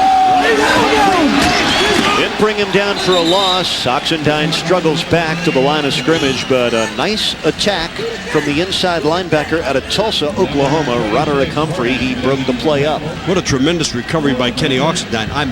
He might even have a first down on the slip and slide and dive forward on the football. Just look at that great athletic ability, and look at how he tries to get forward to the first down. Here's the marking on the thing. I think it's almost there, or just by inches if he doesn't make it. I don't think he's got it. Just shy. Ken Oxendine. That's effort. That's effort to make the third down play a 90% play with inches to go. Coach, just 3 games this year for Oxendine, and how about the most impressive number? His average per carry, 7 yards a gallop. Well, again, when you have those kind of people, you use them. They just haven't had the ball enough to have a good football drive, because Pitt has done such a great job hanging on to him. Isn't it funny, the man that carried most of the work offensively early in the season for Virginia Tech, true freshman Chiron Stiff, he's retreated to the background where he was supposed to be this year as a true freshman. On 3rd and 1, easy pickup. Little fullback Brian Edmonds gets it across midfield with 2:21 left in the second quarter. Virginia Tech a heavy favorite today, trailing Pitt by 3 points. And everybody across the nation is shocked over what Pitt's doing, but I'm pleased for them. I'm also pleased the way Virginia Tech is responding here with this drive to close out the first half. Time to throw. Jim Druckenmiller. Nice catch by Michael Stewie. Pickup of 10 yards to the 40, where he is buried under a pile of Panthers. E.C. Varoutzis, Rashad Whitmill, and John Jenkins all in on the stop. And that's Seth Hornak. Again, when you get a person like Stewie, did you notice how he just made sure of the catch, moved the chains, first down? These are the kind of drives that make Almost broken. Saving tackle from Curtis McGee right at the 30-yard line, but 10 yards on the pickup for Ken Oxendine. So Oxendine already with 77 yards rushing in the first half. Now, if Mrs. Stiff is wondering why her son's on the bench, that's exactly the way it is right there. Ken Oxendine is a great player and doing it when it really counts. Nothing down the middle. Does he get his man? Yes, he does. Sean Scales with a sliding grab down to the 13-yard line. With a minute 37 to go in the second quarter. Virginia Tech trying to get the go-ahead score. Don't know if that's a catch or not, but everybody gives it to him. And Sean is a great actor. I don't know if he caught it, but he made everybody think he did. 17-yard pickup. Oxendine almost got there. Kenny picked up 7 yards, just shy of the 5-yard line. And there's great clock management, this whole thing. They're running the clock down to 118, 119, so they're not going to let Pitt come back in the thing. Tremendous poise, well-coached football team. You can see why Frank Beamer is so well respected by other coaches and getting the awards as being a coach in many, many good areas. Timeout. Pittsburgh. That's their second. Well, the Panthers take the timeout. You know, Ken Oxendine was the backup to Dwayne Thomas for 2 years. Last year, Oxendine in a reserve role gained close to 600 yards rushing, nearly 6 yards a carry, and everybody felt so good about Oxendine coming into the year. Then the 18th play of the opener at Akron, he separates his shoulder. You'd think maybe devastated because they didn't have Marcus Parker available. And it was at that time where they turned to a nervous freshman named Chiron Stith, said, "Get in the football game." Stith responded at Akron with 119 yards and 2 touchdowns. Then the following week had 80 yards, 2 scores at Boston College. Last time we saw Virginia Tech, Stith rushed for 75 yards and a touchdown against Rutgers, but he knew the situation. Parker and Oxendine are back, and Stith has returned to obscurity as a true freshman. I think the thing that you have to say for Stith, and really, when you have an opportunity, son, make the most of it, and he sure did. Now you have Parker back, you have Oxendine back in a solid program like this. Go back home, take your rest, learn from them, and you know that in the next 2 or 3 years you're going to be a real good football player. And the good news for the Hokies, Oxendine and Parker both with a year left next season. And coming up at the half, which is just 65 seconds away, John Sanders with a full menu for your halftime enjoyment. Well, we said this would be a personality drive for Virginia Tech. They trail. How would they respond? We'll see if they can finish the task. It's 2nd down and 4. Edmonds, leveled line of scrimmage. Number 62, Kenny Pegram, the 275-pound sophomore out of Washington, D.C., got in low to chop down the sturdy fullback. Just slipped right off the block and made the big play, but Virginia Tech, that's their second. Now they've still got 1 timeout left, 53 seconds to go in the ball game, but very wisely moving the football on the ground, make a 3rd down and short yard situation, and then make the decision to go the field goal for a tie or go for a touchdown.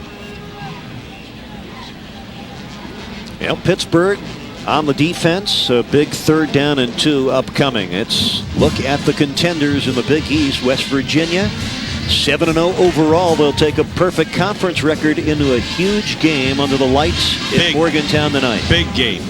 On ESPN, I think. Miami Hurricanes coming off the one-sided loss to East Carolina at home last week, and Ryan Clement will play with a partially separated left shoulder. Syracuse in a dogfight. They're trailing at Boston College right now. And if you look at Miami, they still have to, after tonight's game in West Virginia, they'll host Virginia Tech, Boston College, and close up at Syracuse. And Virginia Tech, a lot of folks have forgotten about the defending Big East champions. But if they don't win it, they may have a lot to say about who does this year in the Big East. I believe that the Virginia Tech is alive and well in this thing, and they realize that with only 1 loss, there's a lot of games to be played. As Frank Beamer said, they're going to be playing each other. That's what he's counting on. Well, Virginia Tech losing a month ago at Syracuse in a lopsided game, but they're trying to rebound here. Oxendine straight ahead, short of the end zone, inside the 2-yard line, and that should be good enough for a 1st down for the Hokies. So 1st and goal, just shy of the 1, with 46 seconds left in the first half. No huddle offense. They're moving the chains so that the clock is stopped for a while. And they're getting everybody set, so they still have one timeout left to go. Excellent clock management. Run the thing down, score a touchdown, and beat them just before the half. And let the big front do your work now. Edmonds burrows in. Touchdown, Virginia Tech. There's your personality drive that you wanted. That's what winners do. Congratulations, Virginia Tech. Way to hang in there, Pitt Panthers. Brian Edmonds. Look at those people fire out, take the ball right into the end zone.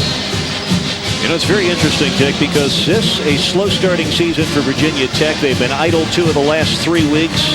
So the defending champs looking for the personality of their season to emerge. You just saw the personality of their team emerge. But a mishandling of the point after. I'll tell you what, the special teams have gone awry for Virginia Tech here in the first half. So instead of a 4-point lead, it will stay a 3-point lead for Virginia Tech.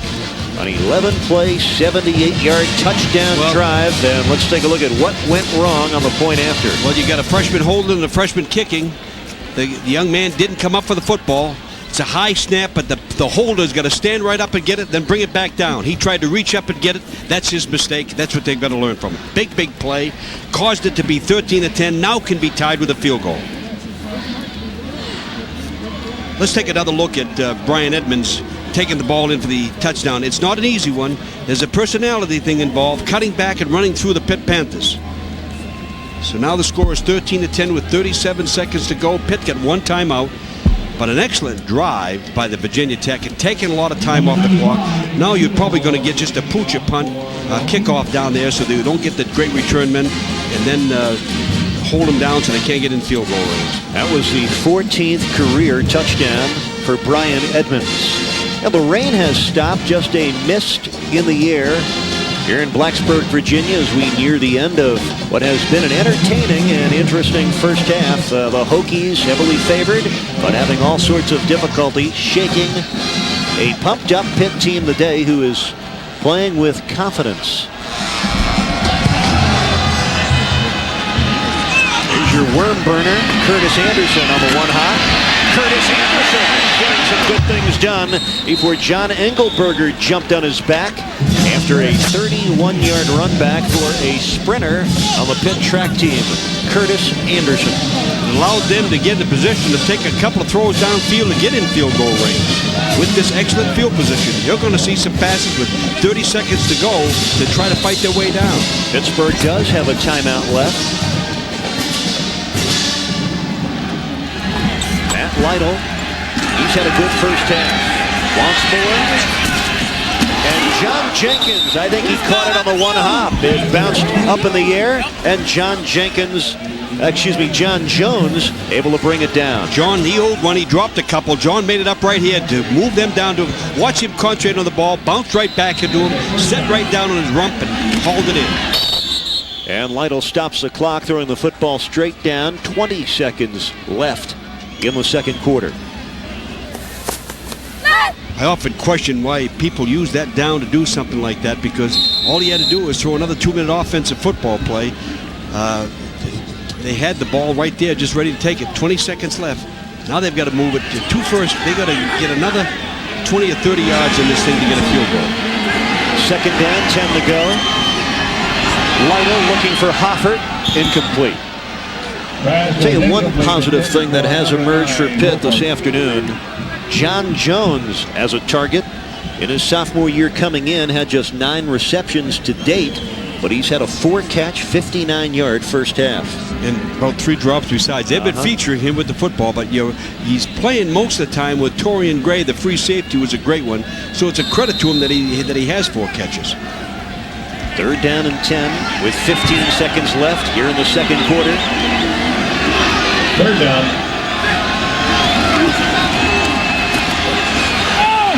Mark Butler couldn't get away, and Matt Lytle had to throw the football incomplete.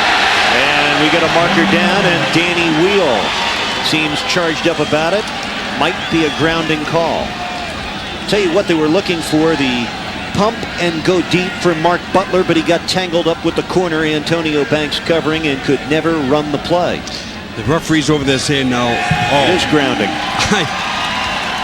No, is that what he called grounding, or did he call roughing the passer?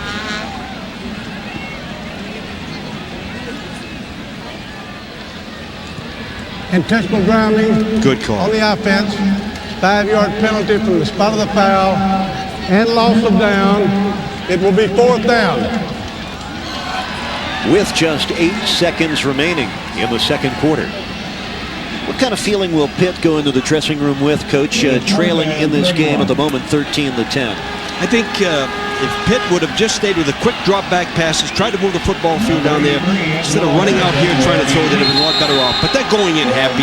They're going to continue to keep, and what John's going to tell them, you can play with anybody if you play smart and play together, and that's exactly what they've done today.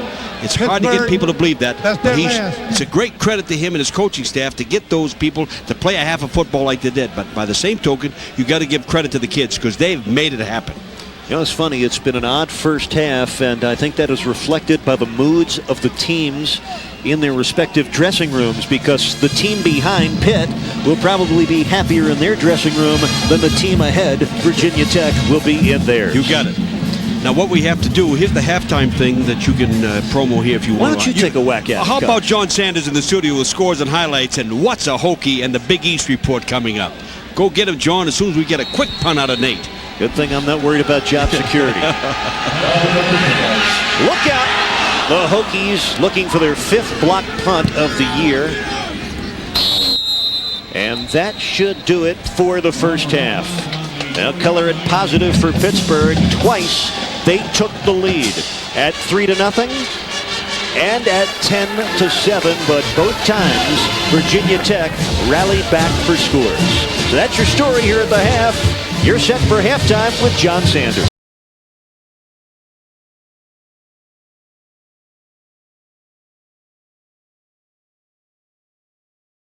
Brian Edmonds, but here's a look at that controversial pass interference call. Watch number 9, Antonio Banks from behind.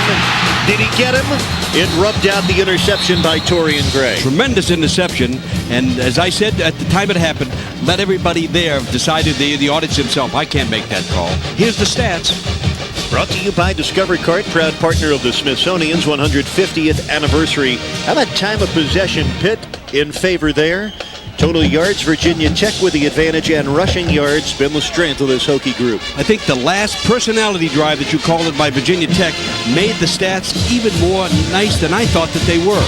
A great first half of football, surprising by Pitt, and now we're going into the second half, and I'm just excited to see what's going to happen the first drive. Virginia Tech, I think, has got to take it down the football field. And all Matt Lytle in the first half for Pitt. He's found the new favorite target in tight end John Jones. And on the other side of the ledger for Virginia Tech, Druckenmiller, 90 yards through the air, has not been picked. Ken Oxendine nearing his 4th career 100-yard day. And keeping his average above 7 yards a carry. They'll saddle back up second half with a light rain still falling here in Blacksburg.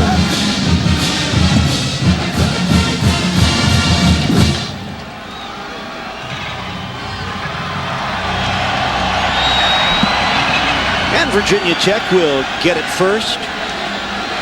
Chris Forensic has it teed up. Forensic hit a 49-yarder for a field goal in the first quarter. This is Sean Scales from the 10, across the 30, up to the 35-yard line where Julian Graham, a young linebacker, pulled him down. Be very interesting what kind of tone this second half takes from Virginia Tech's perspective. They can't be satisfied with just a 3-point lead. Well, they started with the ball right on the 35. They can't get much better than that. A short kick by Forensic down to the 10. But Ernest Coakley is impressing me on the special teams as he is at everything else. He made the shot to make this all possible as he drove the person out of bounds. Pitt is not giving up. They're ready to fight. This is a big series right here. Now the personality's got to reestablish itself in the second half, Virginia Tech. They go with Brian Edmonds at fullback. Ken Oxendine the tailback. He's got to break it off, and he cannot break away from Jason Chavis. The right side defensive end making his 5th start this year And an interesting story because he lost his job in week 4. 3 different Panthers took a turn at right side end, and he came back. The job did to him 2 weeks ago at Syracuse. Played well enough at the Dome to start again this afternoon. Jason is a very, very solid player with an outstanding career, and I'm sure he's right where he belongs in the starting lineup for Pitt. Loss of 1, 2nd and 11. Druckenmiller takes it from his all-league center and fires completely to his tight end, Brian Jennings. Denied the first down. E.C. Veruzis with a good stick. But a little extracurricular on the sideline. You don't like it, Coach Mack, but the Panthers laying a lick on the Hokie tight end out of bounds. Well, you know, it's a terrible misread. 81 has just got to know where he is on a first down and get it. But watch him keep fighting. What is a Pitt player supposed to do in this situation? Oh, I see. He's way out of bounds. Yes, sir. The whistle's got to blow. I think if the official blew the whistle, then there was a hit. But they got to blow when he's out of bounds like that. Terrible, terrible play. Personal foul. Against the defense. 15-yard penalty. First down. Had to be called, though, because he definitely was out of bounds. Well, the penalty called on Curtis McGee, who has started all 8 games for Johnny Majors this year. This is 3rd in a row at linebacker, but Curtis McGee, the leading tackler for Pitt on the year. Just a minute into the 3rd quarter. Virginia Tech driving. They have it 1st and 10. Druckenmiller pumps, goes deep, got a man. And we get a pass interference call inside the 5. We get a call. I'm not sure. They're both pushing each other there. We'll see which way he's going to call it. Rashad Whitmill in the coverage of the home run hitter, Sean Scales. By Druckenmiller. Does another rainbow in the air. Oh, just allows an athlete to go up and get the football, but there's some pushing that we're not going to see on this rerun. But we'll probably get it in the end zone. And the drop, but he should have concentrated and made this catch on the play. A perfect throw by Druckenmiller. Sean Scales should have had that football.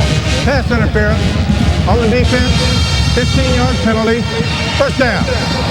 So Rashad Whitmill, the sophomore out of Friendstown, Texas. No friends on that officiating crew right now. He thought he made the play. Well, the penalty gives Virginia Tech a first down at the Pitt 27-yard line.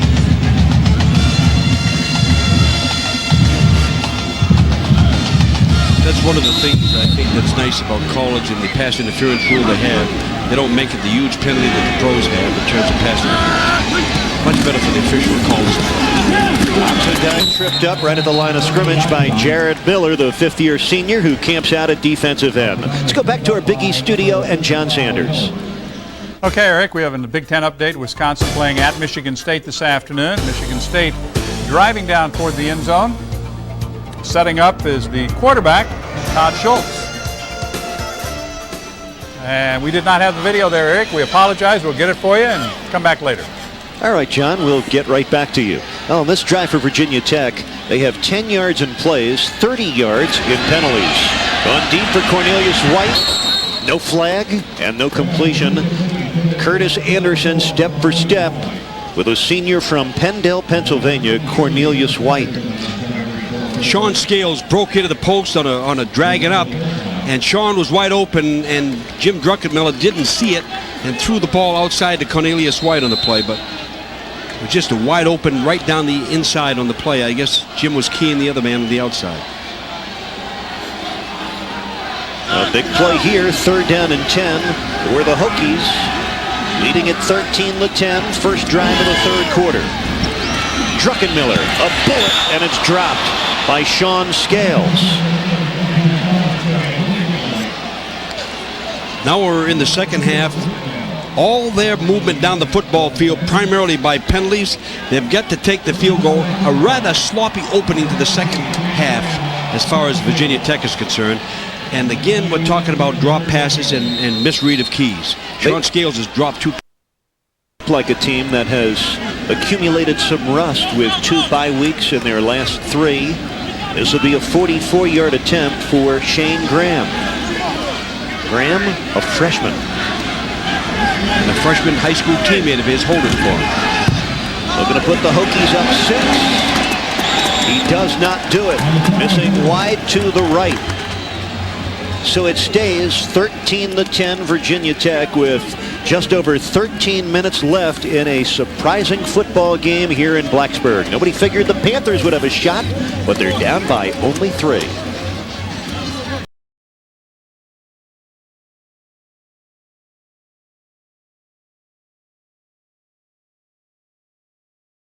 For every sport. And by Prestone Antifreeze. Protect your car in the Prestone Zone. With Dick McPherson, Eric Reed, we made the scenic drive about a half hour this morning from Salem, Virginia here to Blacksburg. Saw some beautiful scenery and a much better football game waited for us than we ever imagined. 13 minutes plus left in the third. Pittsburgh trailing by 3, and here comes the little man who comes up with big results. Dwayne Schulters, a pickup of about 7. Let's go back. John Sanders returns to the batter's box. And Eric, we've got it figured out this time.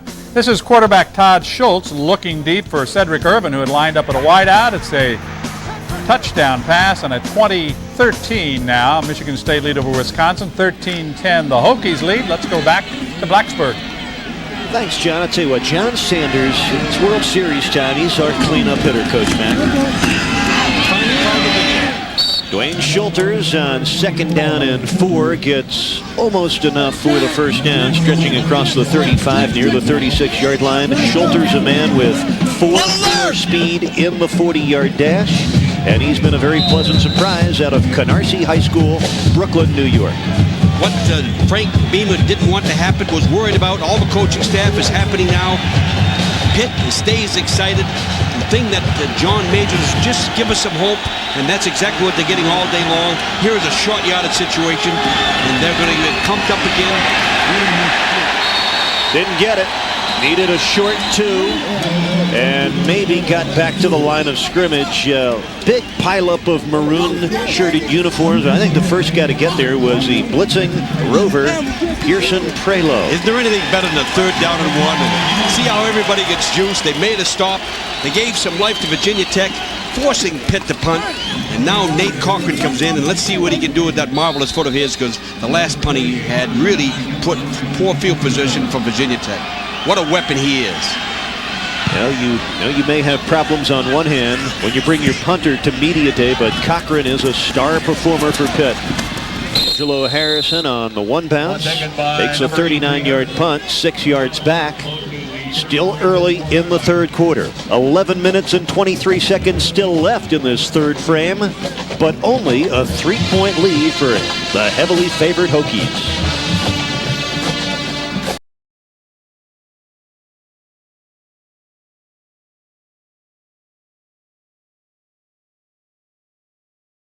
When Kevin Falk does his thing up the middle, cuts it back at about the 5-yard line into the end zone, an 18-yard touchdown, giving LSU a 21-14 lead over Mississippi State. Let's go back to Dick and Eric. Thank you, John. The Virginia Tech Hokies struggling with Pitt. They took this lead late in the second quarter, and this will be their second possession of the third. LSU's Big East Conference football game, a copyrighted telecast of Creative Sports Incorporated. Any use of the pictures, descriptions, or accounts of this broadcast without the express prior written consent of Creative Sports is prohibited. Eric Reed with a coach, Dick McPherson, and I should have let you read that one, Coach. No, I think I'll let you handle those things. You talked about a personality drive. This is to put the pressure on Pitt with this drive right here. Score here, go to 20-10. Makes a lot of difference in terms of relaxation. The pressure goes on Pitt in terms of winning the game, not just staying in it. Edmonds brought down after a yard gain by a true freshman who exudes potential. DeMond Gibson, a big, quick kid with punch. 6'4", 300 pounds, could have gone anywhere in America to play college football, but he is a native of Pittsburgh and chose to stay home, and the Panther coaches hope more decide to do that. That's what it has to do to bring Pitt back, and I'm sure they'll get him to stay, because Pitt's got great condition. 2nd down, 7, blitz coming, they don't get there. Has it dropped, and that might have been picked? No, it came free. Seth Hornack had a chance at an interception when Angelo Harrison bobbled his second attempted catch of the day. He's had a case of the drops. 6 Hokie drops of Druckenmiller passes today. Now these are the breaks, the drop passes that keep Pitt in the football game and stops Virginia Tech from putting it away. Those are the things that keep everybody excited. And some of these wounds are self-inflicted, and it's a great break for Pitt as these things happen. I like that stick by Curtis Anderson, the former wideout, who's enjoying popping pass catchers these days. Third down, 7 to go. Druckenmiller stands in there, going deep down the middle. Got his man, but it's dropped by Michael Stewie.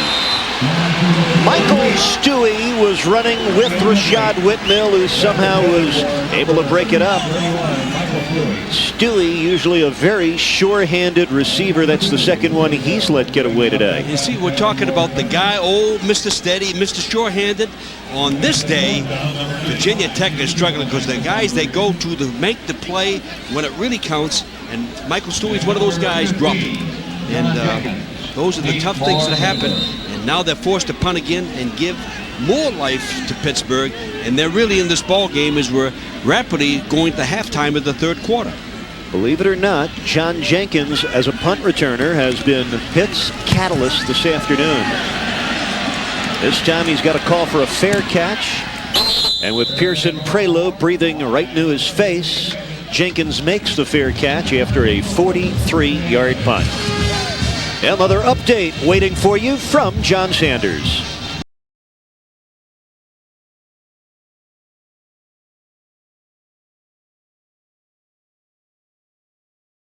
96 in Temple, and the Scarlet Knights are locked up at 7-7 playing at Rutgers. That's the update on that one. We will keep you posted, of course, on the Syracuse game, but right now let's take you back to Virginia Tech as they try to hold on against the Panthers. Thanks, John. I'll tell you what, Pittsburgh, Rutgers, and Temple, this year they have formed the Bermuda Triangle of the Big East, and when those three teams meet up, my goodness, those games take on great importance. Matt Lytle, again, the naked bootleg, picks him up 3 yards to the 25-yard line. Antonio Banks was waiting there, and Lytle made a wise decision, sliding in under the tag. I think they got to get the running back coach coaching Matt up. Please stop making any moves. Run straight ahead, get positive yardage, because he's not going to run away from anybody, and he's not going to make anybody miss. But it's a well-designed play to go away from the flow on first down, and I think they've had about 4 of those today for very, very positive yardage. And Matt should go down, but should make a little bit more yardage on the play. Twice Pitt has led in this game, 3-0 and 10-7. And Lytle takes a timeout. The play clock had nearly elapsed, so wise decision for Matt Lytle rather than take the penalty. A costly decision. Just remember that if it's a close game, if we need that at the end of the game, that's what hurts. Well, the little plays that go in, making a win or a loss. It's a 3-point lead for Virginia Tech. A lot of time left here in the third quarter. We'll be right back to Blacksburg.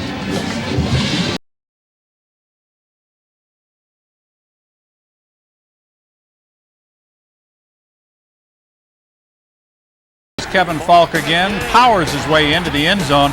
A rush to halftime by LSU. They lead Mississippi State 21-14. Let's go back to Blacksburg. Welcome back to Lane Stadium. A steady rain been falling all afternoon. Danny Wheel trying to rev up the rain-soaked fans who have filled Lane Stadium this afternoon. They do love their Hokies, defending Big East champs, Sugar Bowl winners a year ago, but a team that has struggled with Pitt. It's time for a big play here, Eric, by one or the other. Here comes Mike Duck. Mike Duck running hard. Didn't get much out of it. Ran right in the Torian Gray. Made an interesting third down series, though. He ran for positive yardage, the best he could do. Ran right over the guy, made positive yardage. Now it's 3rd down and 3 football play. Big play by somebody here to get the game momentum turned around. Right now it's at a standstill, 13-10. Matt Lytle showing you much spirit this afternoon, quarterbacking Pitt, just his 8th career start, looking for his 2nd win as a starter. Big play here. Blitz coming. And incomplete. A botched up play right from the outset when number 93, Kerwin Hairston, supplied enough pressure to disrupt the call for Pitt. The smart thing that's happening here is Dwayne knows where he is and drops the ball on purpose instead of taking that big loss on the football play, and they're able to punt the ball away with at least some positive yardage on the thing. Nice to get away with the football, but I don't think Matt should have thrown it there. He should have thrown it way over the heads and out of bounds. It was dangerous. Nate Cochran took his time, and guess what? He was roughed. Angelo Harrison, oh my, he let it go through his hands. It's still loose. And Pittsburgh has the football. They'll turn down this penalty. E.C. Verutsis on the fumble recovery. Nate Cochran telling you what you already know. But I almost felt that coming before it happened. Angelo Harrison, a man who has dropped You felt that coming. 2 footballs already today. And Coach, he did not handle Why the didn't you punt. tell Frank Beamer so he could have put somebody else in? Didn't have the chance. No. Personal foul, roughing the kicker against the defense. The ball was recovered by Pittsburgh. The penalty declined. First down. We said that somebody had to make a big play, and here is the big play. First of all, they would have got the ball back by a crazy play by Virginia Tech, and then fumbling the ball that you felt all along by Angelo. Well, it's been a rough day for Angelo Harrison. The sophomore from Spotsville, Virginia, and he is on the spot right now. The fumbled punt gives Pittsburgh an ideal opportunity to go back in front, and isn't it ironic? Virginia Tech, known for their special teams, have been hurt by their special teams today. Mike Duck off left guard near the 10-yard line, almost 4 yards on first down. Everything that Virginia Tech is good at doing, excellent special teams, excellent defense, excellent offense, which makes a conference champion, is not happening today. And we're looking for a big break by one of the football teams, and Pitt has it, and they're staying alive here, and tremendously so. Now, Virginia Tech has got to answer the call. On 2nd and 6, Lytle keeps naked bootleg, and Antonio Banks with a head-first tackle against Matt Lytle, who picks up 3 yards to the 9-yard line. That's been a troubling year for Pitt, but it has been a more troubling day for Virginia Tech. You know, one of these times, they're going to bring a tight end across to watch Matt Lytle. And everybody listening to this TV program could hear the hit there. Matt can't take too many of those things. They're going to bring a tight end along so he can dunk the ball in. Matt Lytle, 9 rushes, 51 yards. Antonio Banks trying to pump up his defense. A huge play here, 3rd down, 4 to go. Mike Duck struggles forward, and he will be close to the first down, but I believe short.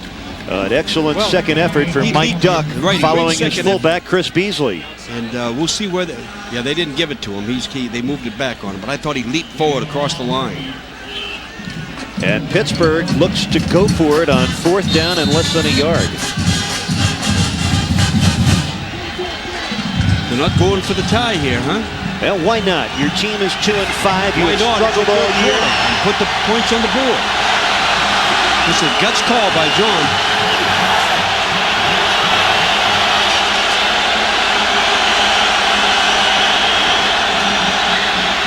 Matt Lytle, first down, goal to go for Pitt. Well, the Panthers are pumped. Johnny Majors with a gamble, and it pays off. Amazing what he's trying to show his guys. He's going to go for the bananas, and big play. Again, Matt Lytle on a rollout to the right side, running the football. Lead back going with them all the way. Nice block by Mike Duck. Now, if you were coaching Pitt, would you have just gone for a field goal? Oh, sure. Oh, sure. And so John Majors wins, I lose. 6:20 left, 3rd quarter. Virginia Tech leads by 3, but here comes Matt Lytle. Tucks it in and gets in. Touchdown, Pittsburgh. And for the 3rd time today, the underdog Panthers have the lead.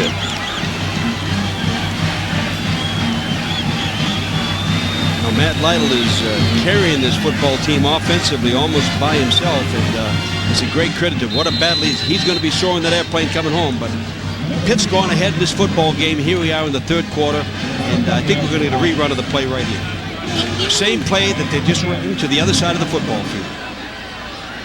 Matt Lytle breaking tackles from middle linebacker Steve Tate and getting into the end zone. Point after is good. 6:15 left here in the 3rd quarter. And again, lightning strikes in the form of the Pitt offense off a special teams error by Virginia Tech. And I'll tell you something, Matt Lytle became a hero at Pitt when he engineered the fourth quarter comeback against the Temple Owls 3 weeks ago. But the sophomore has really come of age against a top quality opponent today. He's trying to find every way that he can to win and lead Pitt to victory, and a quarterback can't do any more than what he's doing here this afternoon, just like he did the last time out against Temple. You know what, Coach Mack? They've got a true freshman quarterback that they're very high on at Pitt named Tony Zimmerman. But Matt Lytle making a strong case that he is not only the quarterback of the present for the Panthers, but the quarterback of their future. And what's interesting, as you see on the screen, to watch what's happening as far as the offensive, defensive teams of Pitt, and then take a look at the players on the Virginia Tech side of the football field and see how alive they're coming, because now they're down 17-13 with 6:15 to go in the third quarter. And this drive, again, is not a personality drive. It's not a pressure drive. It's an answer drive. Can we answer what they've just did to us? In the block punt penalty and recovery of a punt to put them down in field position. And the nice thing about it is that Pitt's taking advantage of any opportunity they have today. Chris Burnett, the senior, has it teed up. Hangs it high. They want to keep it away from a run back.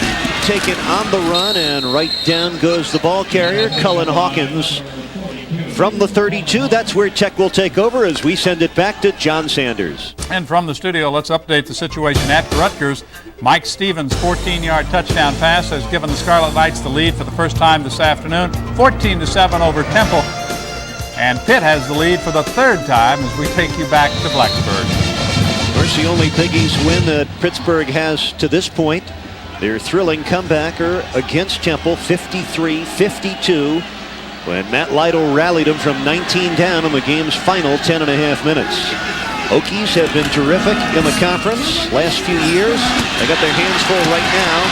And Ken Oxendine has been a handful for Pitt today. He nears the 100-yard mark with that first down run, better than 10 yards. I believe Oxendine now has 96 yards rushing on the day. I think you're going to see a Kenny Oxendine personality drive on this thing. Backed up by Marcus Parker. They're just going to drive the ball right down the throat and end up with a 20-17 score and then take it over from there. That's the attitude that they're going to have with this series right here, in my opinion. Double tight end in. Oxendine, the lone setback. Shane Miles, the second tight end. Oxendine, change of direction. Finally brought down right at midfield. Trey McCray with an assist from Kareem Thompson and Roderick Humphreys. Trey McCray, number 50, a true freshman out of Fort Lauderdale.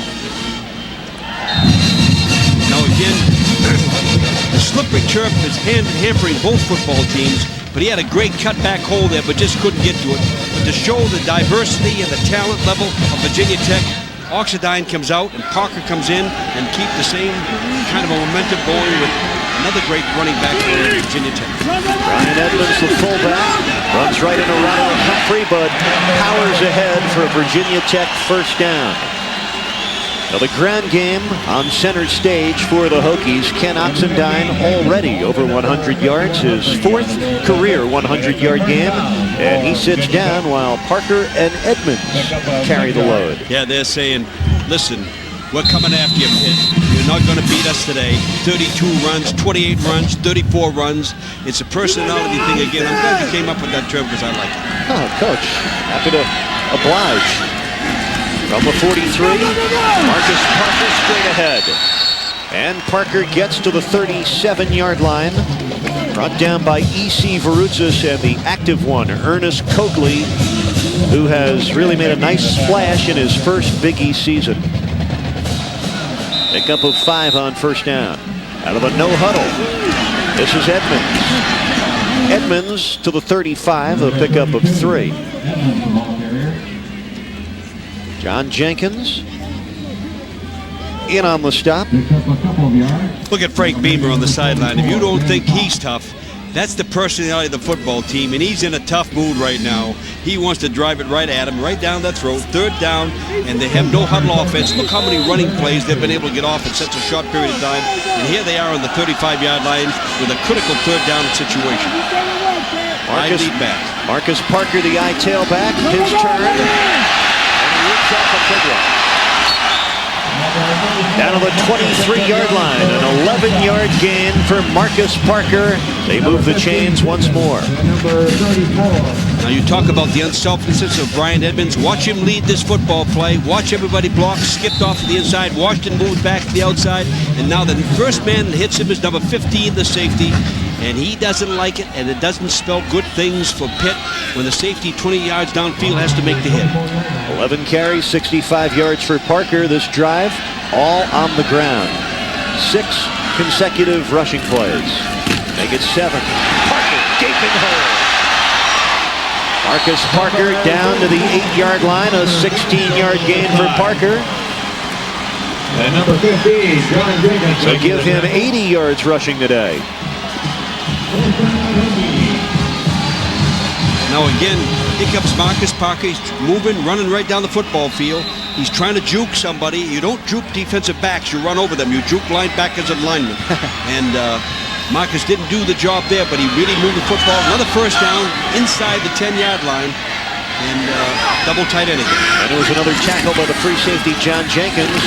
Parker meets some better Pitt resistance on that first down carry. All positive yardage, though. He's leaping, screeching, going forward all the time, and just a magnificent drive that they've put together, what we called an answer drive, and they answered the go-ahead by Pitt, and they're really going after him right now. So it's a picture to watch. I enjoy these kind of things. When you talk about personality emerging of a football team, I think the personality of Virginia Tech has emerged. They get their bread and butter on the ground. Second down, goal to go from the 7-yard line. Virginia Tech trailing by 4. 2.5 minutes left, third quarter. First pass of the drive.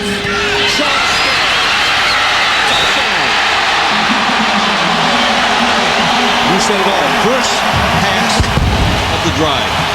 Touchdown. Scales makes the catch and finds a way with 2 defenders right on to get it in the end zone.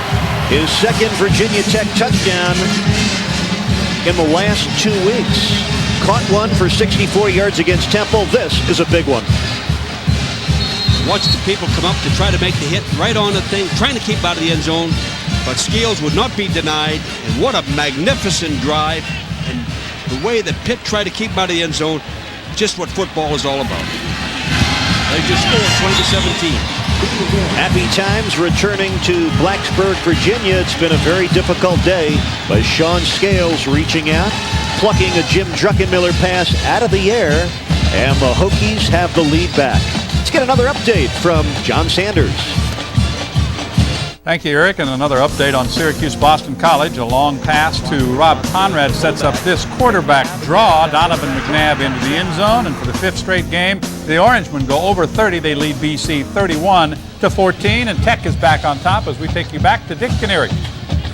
Thanks, John. I'll tell you what, the best of the Big East here in '96 still in the offing. Some huge games ahead for West Virginia, Virginia Tech, Syracuse, and Miami. The league crown up for grabs. Big East Conference is coming alive today, October the 26th. It'll happen again tonight in Morgantown. Here's that drive. Nice zip right out there, the Scales. Scales is going to find a way to get in the end zone with 2 defenders right on him. Drives it in, 20-17. Now, what happens now? Can Virginia Tech deliver the knockout punch? They haven't been able to get rid of him. They're sparring with him all day. Can they get down and cover this thing, knock the heck out of him, 3 and out, and take the ball and go down and score again? And by the same token, Pitt, can you stop them from doing that? March the football down the field and score again. This is the challenge we have as we're still in the third quarter, but we got a great football game. Hope you're enjoying it with us. A very exciting Big East football Saturday. This is Dwayne Schulters from the 7, hurdles a man at the 20. Beautiful effort by Schulters. His knee finally hit at the 28-yard line, but the little man from Brooklyn having a enjoyable day. Here's your discus student athlete of the game. Oh, check it. I'm sorry. These are your players of the week in the Big East Conference. Rupert English. Yeah, made his first career start a week that's ago. The way to go. What a dream for Rupert. Nice kid, too. And famous Amos Zeraway against the Temple Owls a week ago. 18 rushes, 136 yards. Mike Logan of West Virginia, your special teams player of the week, a punt return score. #1 draft choice. Just over 2 minutes to go in the third quarter. Virginia Tech now leads by 3. This is Mike Duck, brought down at the 32-yard line. Unassisted stop for Antonio Banks. I haven't seen too much of Billy today. I'm wondering, Billy West, if he's all right. Duck is running most of the plays for him. But I think what we also have to say is Dwayne took the kickoff and came down the football field real well and got everybody excited about it. Now let's see if they keep this drive going that way. And how much does Matt Lytle have to do by himself in this drive?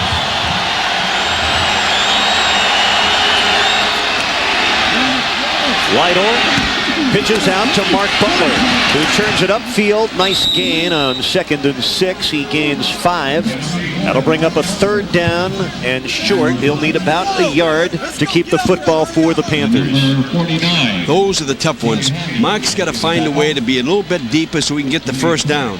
Now, on 2nd and 6, you don't make 5 because 3rd and 1 is a tough call against this magnificent defense, Virginia Tech. This is a tough play, but they missed it last time. Can they make it this time? And they should, because it's a 70 to 90% play. Strong side left. Lytle going to keep, and not this time. Well, went to the well once too often. Lauren Johnson and the rest of the Hokies were ready for Matt Lytle on 3rd down and 1. Well, just what you asked for. Virginia Tech's defense rising to the occasion. And 3 and out. And watch Matt see if we have to take the football and run it without quarterback to make the big plays. I think where's Billy West? Where's Dwayne?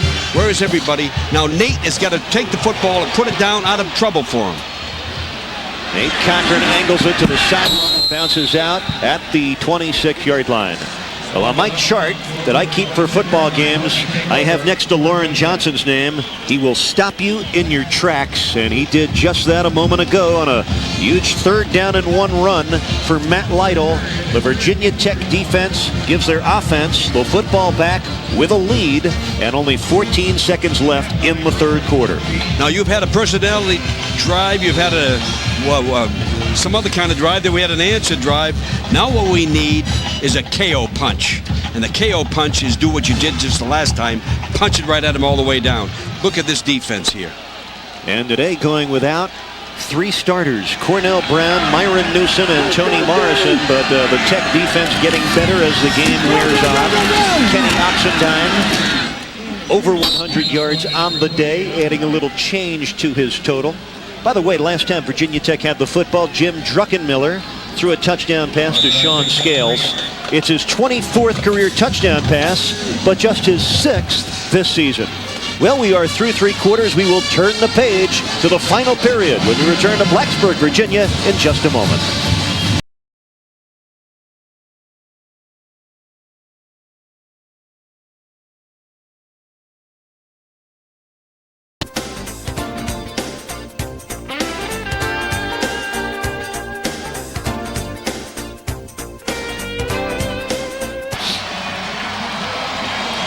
That is not a misprint. If you're just joining us, Virginia Tech has been in a struggle all afternoon. And we have enjoyed the afternoon in Blacksburg. Your Discus Student Athlete of the Game brought to you by Discus Athletic Activewear. Saluting the superior performances of these student athletes on and off the field. Discus Athletic proud to be associated with the outstanding versatility that make these guys unique. The center, Andrew Grischow for Pitt, a communications major. And Brandon Simonis out of Salem, Virginia, all academic a year ago. A marketing education major, terrific linebacker, takes pride in his football and his academics. You know, Andy Grischow, the center, Kenny Pegram and Damon Gibson sitting in the middle. They've given him a good education here this afternoon, too. It's been a fun war that's going on the football field. They're having a good time. And Pitt says it's 20-17, and we're still in the game. And Druckenmiller going deep downfield, has Sean Scales. Yes! Touchdown! KO punch. 71 yards. A rainbow completion from Druckenmiller to the big playmaker, Sean Scales. 2 touchdown throws in a row. Druckenmiller to Scales. 71 yards. KO punch. Jim Druckenmiller, can he throw the ball up in the air, and can Scales go after him? And this is why people come to watch a football game, to watch one of these kind of plays, and look how he reaches for it. And look at the great determination by John Jenkins, but he skips over it, and that's how you get to win conference championships, and that's how you go to the Sugar Bowl, Virginia Tech. Sean Scales, he had a 5-yard lead on Rashad Whitmill, and nobody was going to catch him. Point after was good, and it's party time for Sean Scales, but no load of time left, 14:51. And right now the coach is saying, Sean, you're a big play guy. Yeah. We've been waiting for you to break out, and the last 2 weeks you have. All the work of June, July, and August pays off in October, and Sean is a happy guy right now. You can't get a more thrilled than any of that. The biggest lead all day for the Hokies. We'll be right back.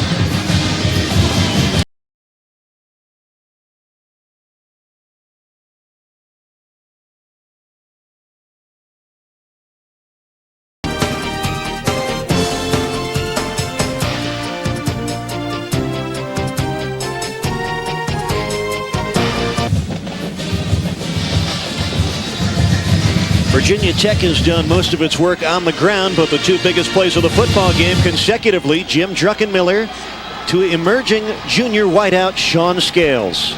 Give credit to Ricky Bussell, the offensive coordinator, wants the KO punch, calls the play, and Jim Druckenmiller, quarterback, and Scales makes the great catch, and those are the things that excite everybody in football, and there's the young man right there with 3 catches for 95 yards and 2 touchdowns. He just had one with a touchdown before. Now, I said before it's a KO punch. John Majors is over the bench telling you guys, are we KO'd, are we coming back? Ice on the left hand of Jim Druckenmiller. I guess you could say the scales weighing in Virginia Tech's favor right now. Sean Scales, who had not had a touchdown reception prior to the game 2 weeks ago at Temple, caught 1 then and 2 today. Curtis Anderson breaking free. And Anderson still on his feet out across midfield to the 48-yard line. A 53-yard run back for the Pittsburgh sprinter, Curtis Anderson. You know, they can't do any more than they're doing today. This is inspiring. The turnaround. Watch everybody get excited the way this young man returns a punt. And so unselfish. Moved over to defense from offense, defense, kickoff returns, anything to help this football team. You know there's a future that's alive and well in Pitt somewhere.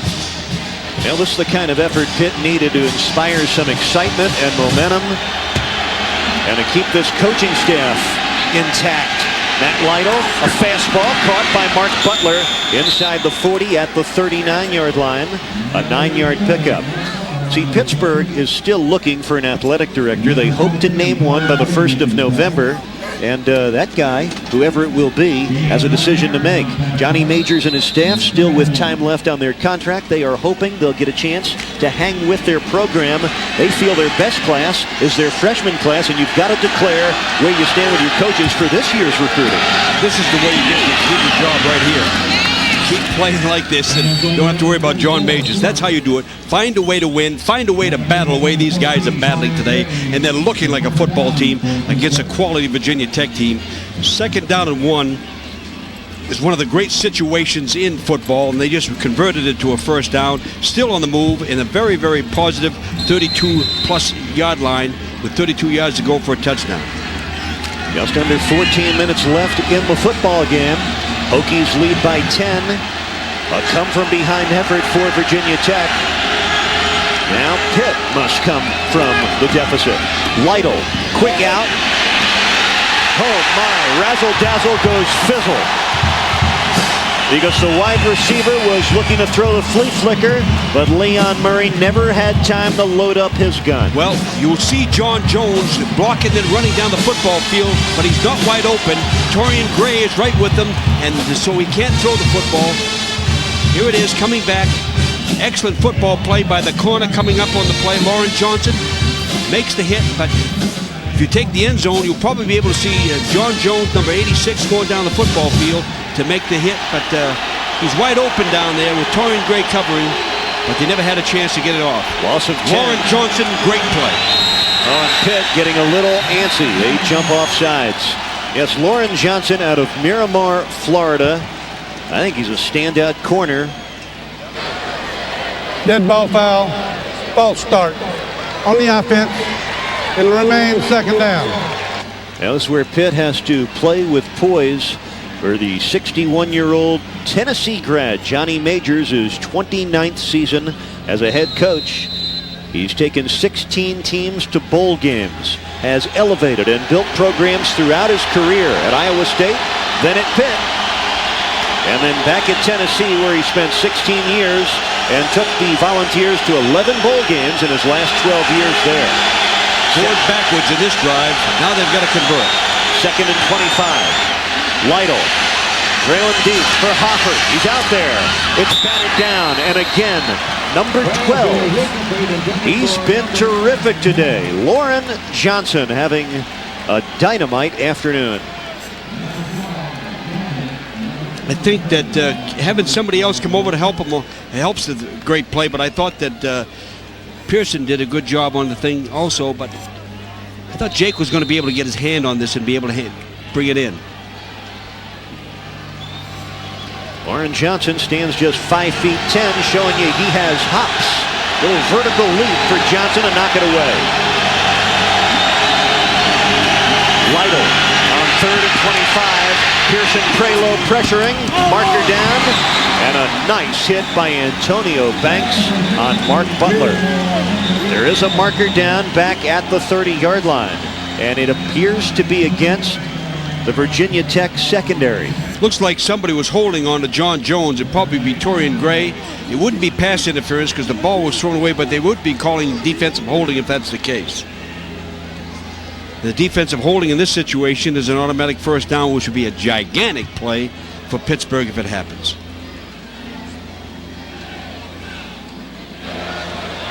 Holding on the defense. An eligible receiver beyond the line of scrimmage. The pass crossed the line of scrimmage. Automatic first down. How about that? Are you impressed with my play caller here or what? It's a legitimate call. John Jones is running down the football field. You'll see that Torian Gray tries to grab him and hang on to him here. Even though the ball is thrown right away, it's defensive holding's a call. Ball goes beyond the line of scrimmage, therefore it's a first down. Huge play for Pittsburgh to keep the football in this situation. I think the foul was actually against Jamel Smith, the linebacker covering the tight end Jones. Was it Torian Gray, huh? 1st and 10, Jones! In and out of his hands at the 15-yard line. You were saying, I think, to be nice to me, weren't you, Eric? Huh? I'm always nice to you because it's easy to be nice to Coach Mack, except when you led me astray at halftime when you opted for that huge piece of chocolate Don't tell my cake. wife. Don't tell my wife. Coach Mack heading right for the treadmill following today's telecast. I promise you I won't. That was a great big football play right there that should have been caught. Those are the little things that make the difference in games like this and why it's 27-17. Lytle on the roll, squares up. Nice catch by Jake Hofford. A lunging bid, and Hofford able to hold on at the 22-yard line, a 16-yard pickup, and the Panthers have a first down. They are back in business. Now again, rolling to his right, throwing with his left hand. Watch it come right into your living room, right at you, and there's the catch, and there's the 1 foot down before he goes out of bounds to get the first down. They move it again. They're staying alive. They refuse to be KO'd.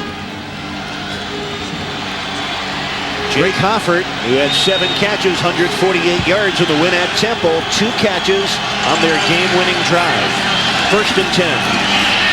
And from the 22, straight ahead on the first down carry.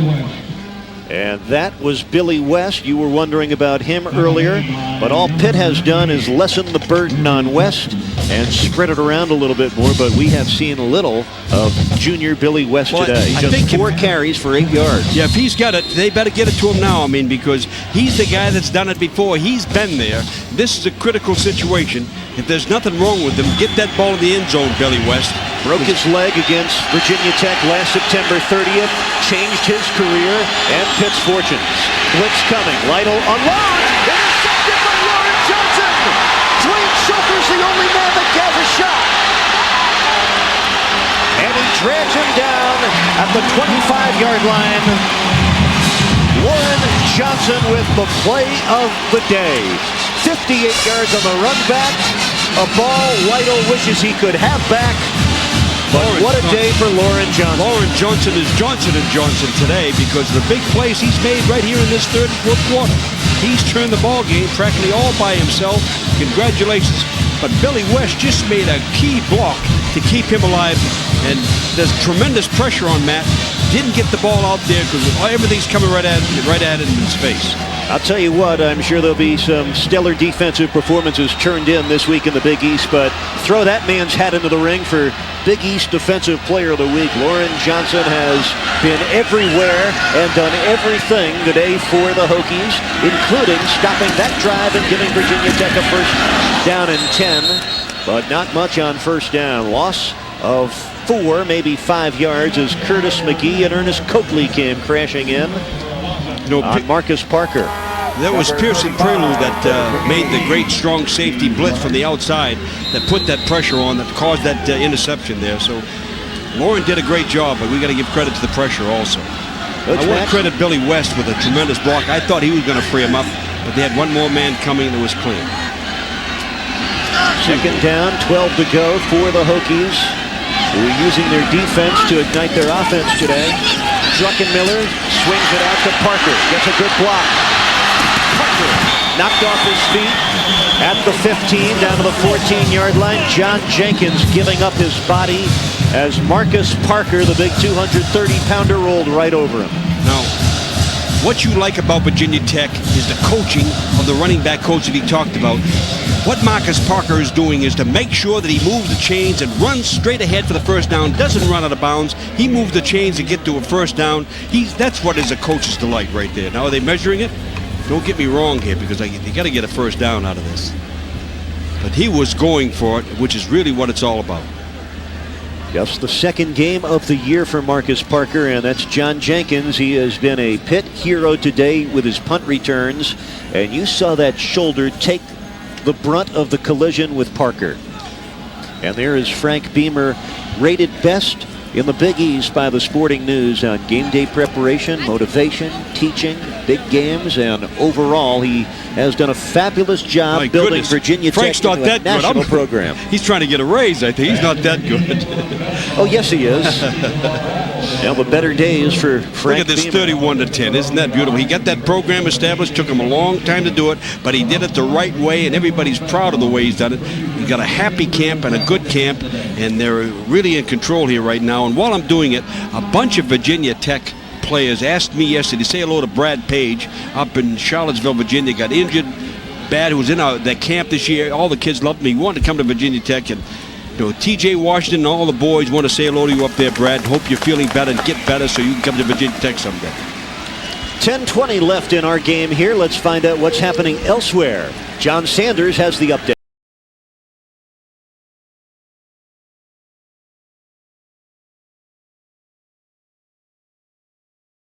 By 3, but this is Dante Hall going down the left sidelines. He'll take it all the way into the end zone, 28 yards. The Aggies go on top 10-6 in the third. We're in the fourth in Blacksburg. And a first down and 10 for the Hokies at the Pitt 14-yard line. Virginia Tech in front by 10, their biggest lead of the day. Much tougher than anticipated this afternoon for a Hokie team back in the top 25. And markers fly. One of the interesting things in today's game, Virginia Tech came into this game, their 6th of the year. Dead ball foul, false start. On the offense, 5-yard penalty, it'll remain first down. Frank Beamer's team through 6 games with just 2 defensive pass interceptions, but today they add to that total by 100%. They pick off 2 passes today. Antonio Banks had 1, and Lauren Johnson with the biggest play a moment ago, picking it off near the end zone, running 58 yards.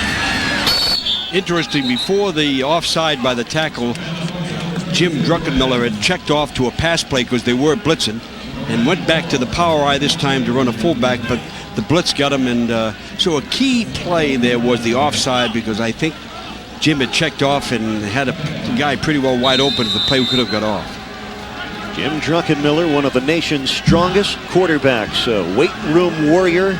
He models himself like a Jim Kelly type. Kelly, the outstanding quarterback with the Buffalo Bills. Prior to that, with the University of Miami. Druckenmiller with a little more than 9 minutes to go. 2nd and 14. Keep it on the ground. Brian Edmonds steps away from one man. Look out. A locomotive once he gets going. The 250-pound wrecking ball around left end. Needed 14 and gained almost all of it. Now, never give up. One of the typical Virginia boys of Virginia Tech. Stayed homegrown, but plays the game with tremendous intensity and just goes after people, just dives for every yard that he can get, and makes a bad play into a good play and makes a 3rd down and 3 inside there. They're not to be denied, and what was a close game is now rapidly becoming something that's possessed and owned by Virginia Tech as the game wears on. Brian Edmonds out of that Tony Page block first, run second fullback mode at Virginia Tech. It worked for Page here at Virginia Tech and in the NFL. And Virginia Tech, they can be so proud of the makeup of their football team, mostly homegrown Hokies. Well, you know, a lot of state universities have a lot of players from the state, but the key to this is the magnificent players from the state of Virginia. I didn't realize they had, you know, George Welch is doing a great job over there with the Cavaliers with homegrown kids. And believe me, when you name a Cornell Brown, you name a Brian Edmonds, you name Oxendine, you name all of these people, they're all just Virginia kids. The kicker is a great one.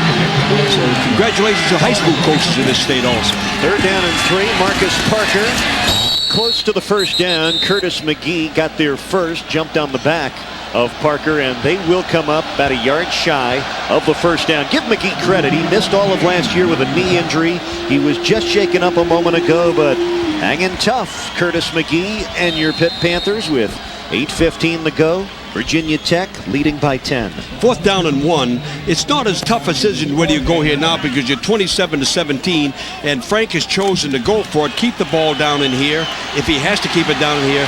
But he also showing the guy with an old T formation, they're going to pull it right into the end zone. Multiple choice with 3 backs in the backfield. Marcus Parker, the recipient, and he bangs forward for the 1st down. How do you like that? Jim Druckenmiller had Marcus Parker, Brian Edmonds, and Ken Oxendine all in a row. That's an elephant backfield is what they call it. And let me say one more thing. Marcus Parker makes sure that he makes the 1st down. He runs over people to get it. That's a good back. Roderick Humphrey gave him a smack right at the line of scrimmage, but Parker pinballed right off it for 1st down yardage. Well, Rod did everything he could do. He just needs some help. 12 carries, 83 yards for Parker. Oxendine already over 100 yards. 1st and goal from the 3. Here comes Oxendine. Close, but not in the end zone. Ernest Coakley, Roderick Humphrey, and John Jenkins turned away Ken Oxendine. Ernest Coakley. And who else? Ernest Coakley and who else? Curtis McGee. Curtis McGee. And Rod. John Jenkins. John Jenkins. All the people in Pittsburgh have got to see with the score 27-17. They're not giving it up. They're going right after him and knocking him backwards from whence he came. This is the kind of thing that makes football teams, and maybe they were destroyed a year ago by Virginia Tech, but I think they're being reborn here today. 2nd down, goal from the 1. Parker in motion. Oxendine, he's in motion too, and winds up in the end zone for his 2nd touchdown of the day.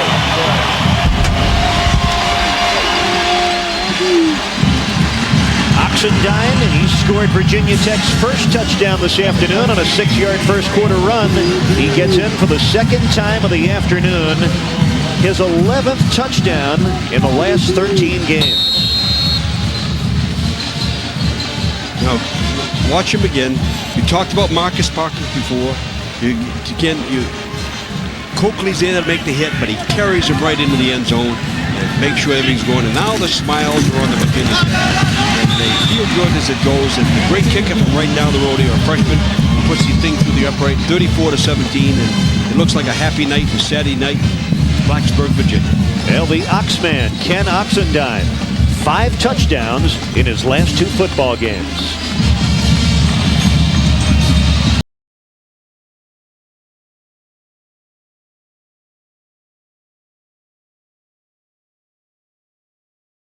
McQuarrie in relief of Richardson, hitting Chris Eberle in the corner of the end zone. Great throw, great catch. The Nittany Lions battling back against IU. Fourth quarter, tied 20-20. Also fourth quarter, but no tie here. The Hokies have opened it up over the Panthers. Let's go back to Eric and Dick.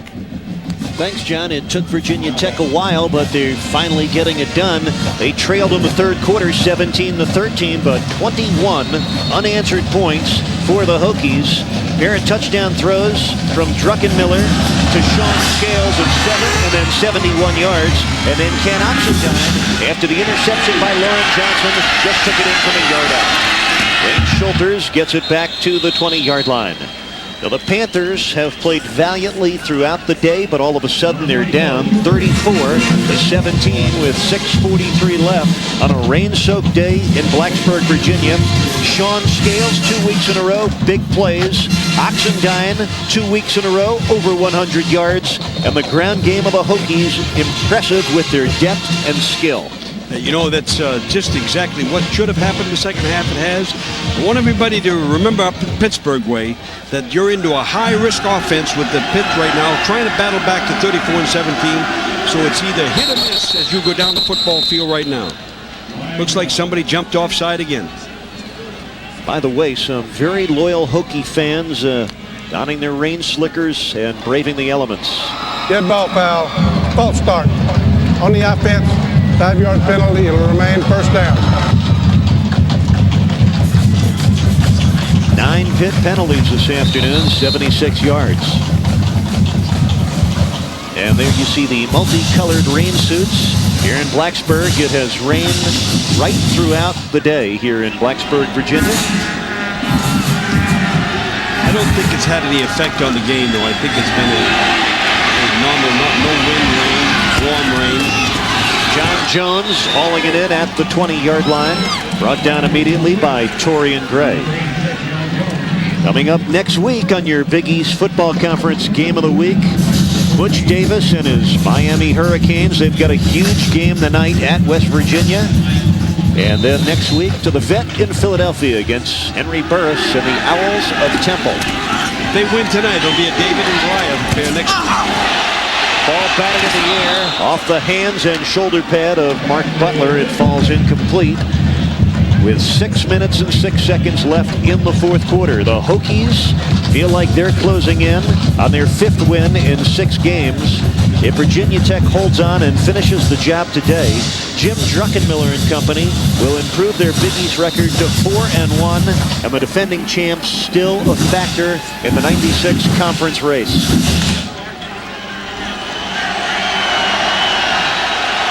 So it's 3rd down and 10 for Matt Lytle and the Panthers.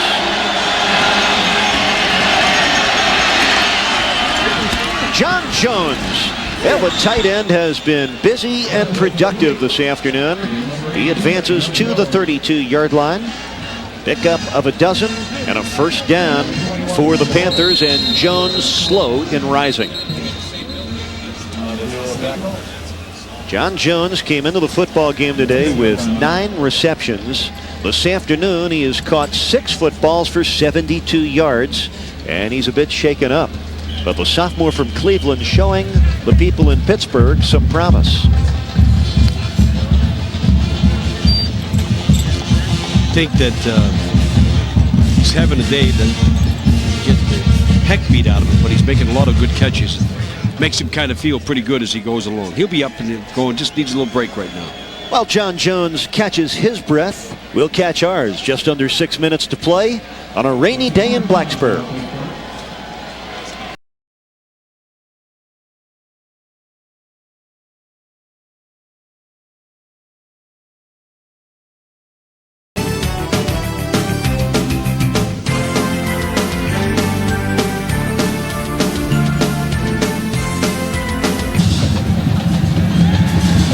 And old Virginia Tech fans enjoying the late afternoon here in Blacksburg.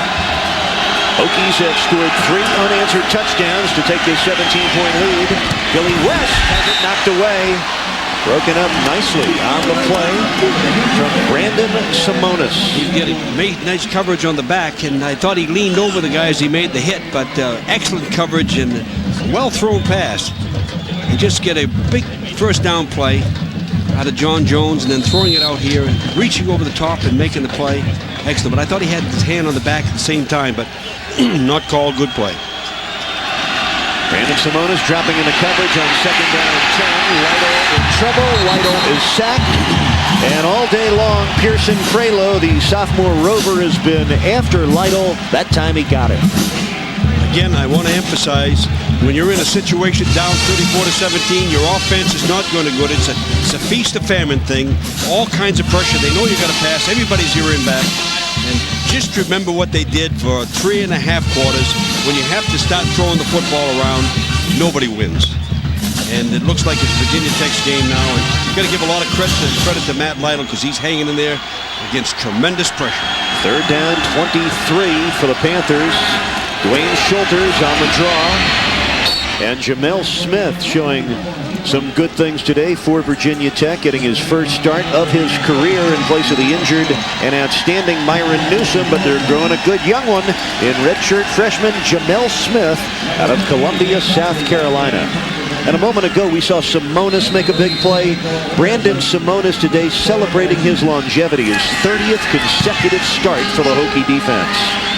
When Nate Cochran hangs one out to dry. Angelo Harrison from his 20.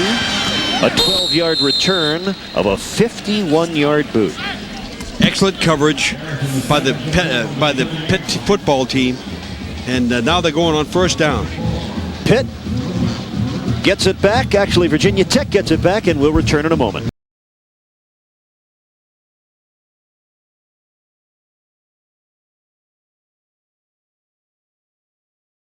Thomas, he'll sprint around the right end, untouched into the end zone, and the Orange beginning to pull away from the Eagles. It's 38-17 Syracuse. Tech doing the same thing to Pitt at home. Let's go back to Eric and Dick. Thank you, John. Syracuse, the Virginia Tech of '96. The Hokies lost their first two last year and won 10 straight. 4-0 in the conference now. The Orange have won 4 in a row after opening losses to North Carolina and at Minnesota, so Syracuse appears to be back on track. Chiron Stiff for the first time this afternoon, the true freshman out of Chesapeake, Virginia, with his first carry today. Well, next week, we've got a round-trip ticket to you to Philadelphia. Ryan Clement, the Miami Hurricanes. Danielle Ferguson, he can dash with the best of them. And the Temple Owls. They're in a dogfight to survive another Big East war. Miami and Temple. High noon Saturday in Philadelphia. I think what you're going to see now is trying to have a 4.5-minute drive and just put the ball away. They forced themselves into a bad situation with an exchange fumble there, but I think that Druckenmiller keeping the ball. Had a little sloppy handling by the quarterback trying to reach in to get the ball. Jim Druckenmiller, for the most part, has directed a well-balanced offense today. 2 touchdowns apiece for Sean Scales and Kent Oxendine. Scales caught a 71-yard bomb from Druckenmiller earlier today, plus a 7-yard touchdown, and the ironic thing, they came on consecutive throws. 3rd down, 7 to go. Keep the ball on the ground and try to run a draw play here and see if they can keep the ball moving and stay in balance and get the first down. Shelly Ellison, the new fullback, threw the lead block, and it was Chiron Stiff, the true frosh out of Chesapeake, Virginia, who came into this game still leading the Hokies in rushing and ranking 5th in the Big East in rushing at better than 4.5 yards a carry with 5 touchdowns. It was Chiron Stiff after a game earlier this year on Monday. Went into the offensive lineman meeting and wanted to thank each and every one of them. Something you don't hear about very often.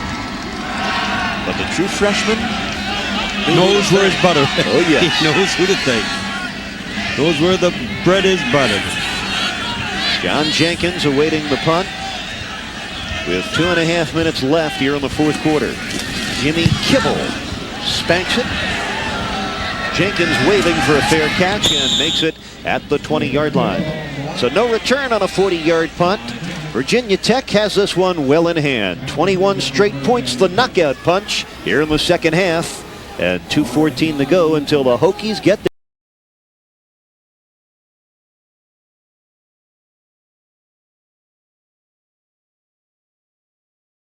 Ranked Penn State really storming back against IU up the middle. It's Chaffee Fields with a little help from an offensive lineman. He's pushed into the end zone. The Nittany Lions have bounced back to take a 7-point lead, and Tech definitely bouncing back big time against Pitt. Let's take you back to Dick McPherson and Eric Reed. Thanks, John.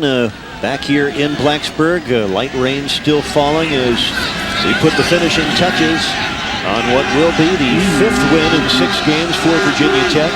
Pitt will drop to 2-6 on the campaign as Mike Duck comes straight ahead. And Coach Mack, even though the Panthers played spirited football and good football for 3 quarters, the hard facts remain. The Panthers have lost 11 of their last 12 Big East games. As you look ahead, the season's still there for Virginia Tech. How good will it be? Well, how well do they do against Southwest Louisiana, East Carolina, Miami, West Virginia, and Virginia? Tony Zimmerman, the true freshman quarterback, is in the game for Pittsburgh. Throws it complete to Leon Murray, who dives forward to the 29-yard line, a 9-yard gain. And Pitt, losers of 11 of their last 12 in the Big East. 3 potential lumps left. They got a shot against Rutgers. Be uphill sledding against BC and Notre Dame. A difficult year. Very, very tough schedule. Let me say this. Pitt said they wanted respectability. They wanted to see the kids well prepared. They wanted to see them play hard. It's exactly what they saw today. And I think there's some encouragement coming out of this game that they can carry over. But look at the schedule. It's going to be very difficult against BC. They got a chance to get Rutgers at BC, but Notre Dame is going to be awful tough. Well, Matt Lytle played his heart out this afternoon for Pitt, as did several others, but these guys will wrap it up, and we are under a minute to play. You know, that was a picture tackle by Carpenter right there. I love to see hits like that. Stand the guy up and then drive him back. And then you see the quarterback there with a little bit of ice right at the end of the game. It's a happy camp. Just what you said, 5-1. They've won 6 games, 5 out of the last 6 this year. What a record they put together. What a record Jim Druckenmiller has as a starting quarterback. Indeed. Not bad for a boy from Northampton, PA. 10-2 last year as the starter, 5-1 this year. On 1st and 10, Tony Zimmerman zips it wide of his intended target. Vital Joseph. By the way, just 26 seconds left in this one. Unfortunately for me, actually fortunate for me, I will resume my full-time duties with the NBA's Miami Heat. That'll knock me out of the box in November calling these Big East football games. But I've had a great time. I want to thank the Big East, the folks at Creative Sports, and the all-star members of our Big East television crew, including you, Coach Mack. It's been a pleasure working with you. Well, I'll tell you one thing. It's been a lot of fun, and now you're going down with Pat Riley, so you're going to have a heck of a coach to work with after you leave me. He's not a bad guy. Tell him I wish he was making a little bit more money, but he's a good guy. Down goes Zimmerman. He does a terrific job. We look forward to a very exciting season in South Florida, but it's been a terrific run here in the Big East, and the best still ahead in this football conference. And this team in maroon will have a lot to say about who wears the crown this year in the Big East. It's hard to take the crown from the defending champs, who started slowly today but responded when they had to. Well, the ball game is over. Congratulations, Virginia Tech. Congratulations, Pitt, for the way you played today. You played your heart out. You played with pride. We congratulate you. Syracuse looks like they're going to be 4-0. And West Virginia is 7 o'clock tonight is going to be shooting for it. The Big East is alive and well, and we got a conference race. Little Frank right there is looking real hard at trying to make sure that he don't lose any more football games in the Big East. He'll take what he has. Virginia Tech now 4-1 in the Big East. They do it today with big plays and 21 unanswered points to win it. That'll do it for Dick McPherson and yours truly, Eric Reed. Back to your studio host, John Sanders.